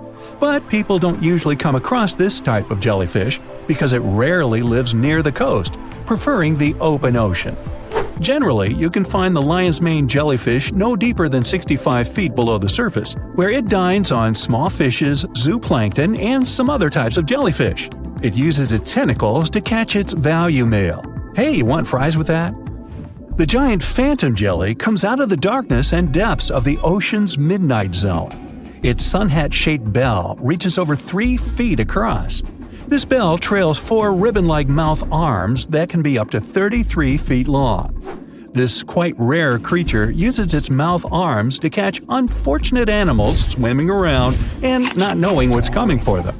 Giant phantom jelly propels itself through the water with periodic pulses coming from its orange head. It glows faintly and mysteriously in the pitch-black depths. It lives across the globe in all the oceans except for the Arctic. I'm guessing it's too cold. Because of its odd shape, people often call the oarfish the dragonfish or sea serpent. It's about 26 feet long, which makes it the longest bony fish we know about, and lives at depths of 3,300 feet. Oarfish spend most of their time in the deep, dark parts of the open ocean in tropical and subtropical areas. They almost never come to the surface, unless, invited. It's a ribbon-shaped and shiny silver creature with a long red dorsal fin and red oar-like pelvic fins. Its body has no scales and is very thin. The fish can grow to a length of about 30 feet and weigh 660 pounds. Oarfish have really big eyes that help them see better in their dark, scary surroundings. The frilled shark is definitely one of the gnarliest-looking marine animals out there. If you saw it somewhere, you'd probably think you went back to the age of dinosaurs. Yup, the frilled shark is a prehistoric creature because its roots go back 80 million years. This living fossil can grow to be 7 feet long. It got its name from its frilly gills. Even though frilled sharks have the shark part in their name, they swim similar to an eel in a distinctly serpentine way. Its mouth is terrifying. Similar to the maw of the great white shark, it has 300 trident-shaped teeth lined in 25 rows. Hey, come a little closer, huh?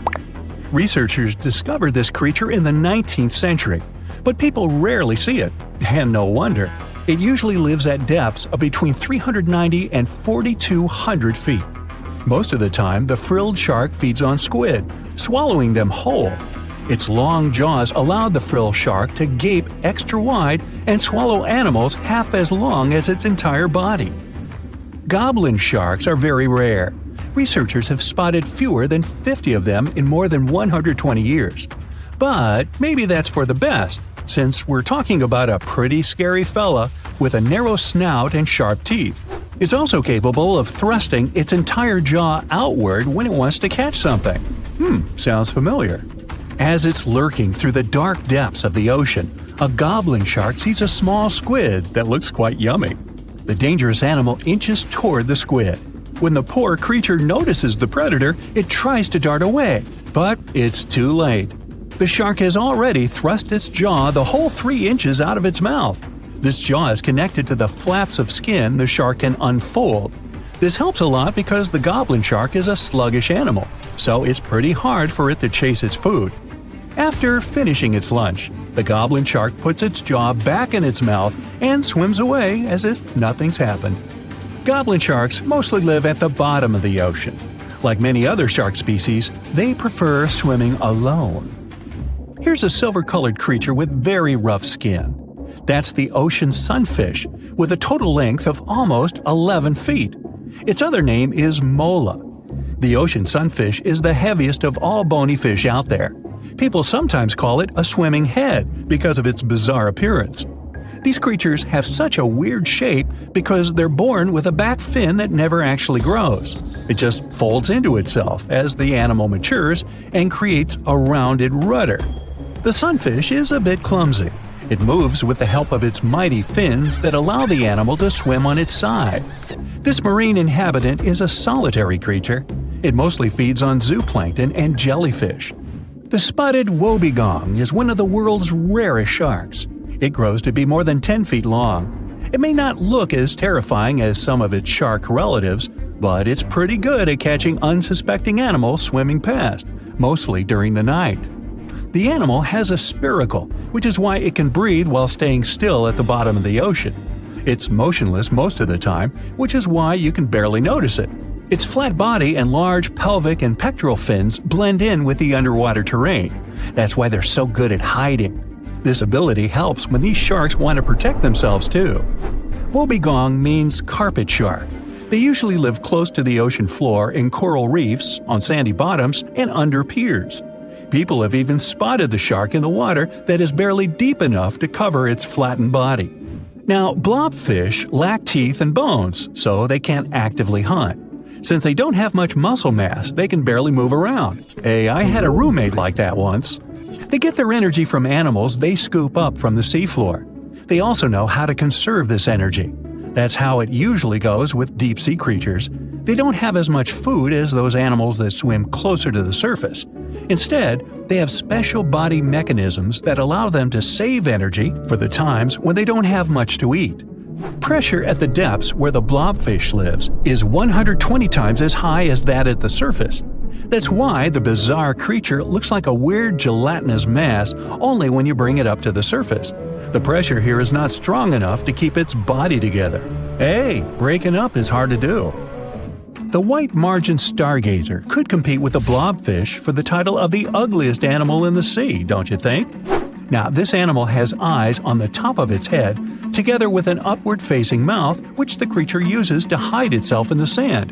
That's where it spends most of its time, with only its eyes protruding from the sand. It chills this way until some small animal passes by. It can lunge at its target incredibly quickly, literally within milliseconds. This creates a vacuum in the water that pulls in a crab, fish, or some other small, unfortunate animal. Another tactic involves venom. This fish has a venomous spine in its shoulder blade that helps with catching other animals and defending itself against enemies. Even though it's not related to the electric eel, the white margin stargazer can generate an electric shock as powerful as 50 volts. Ow!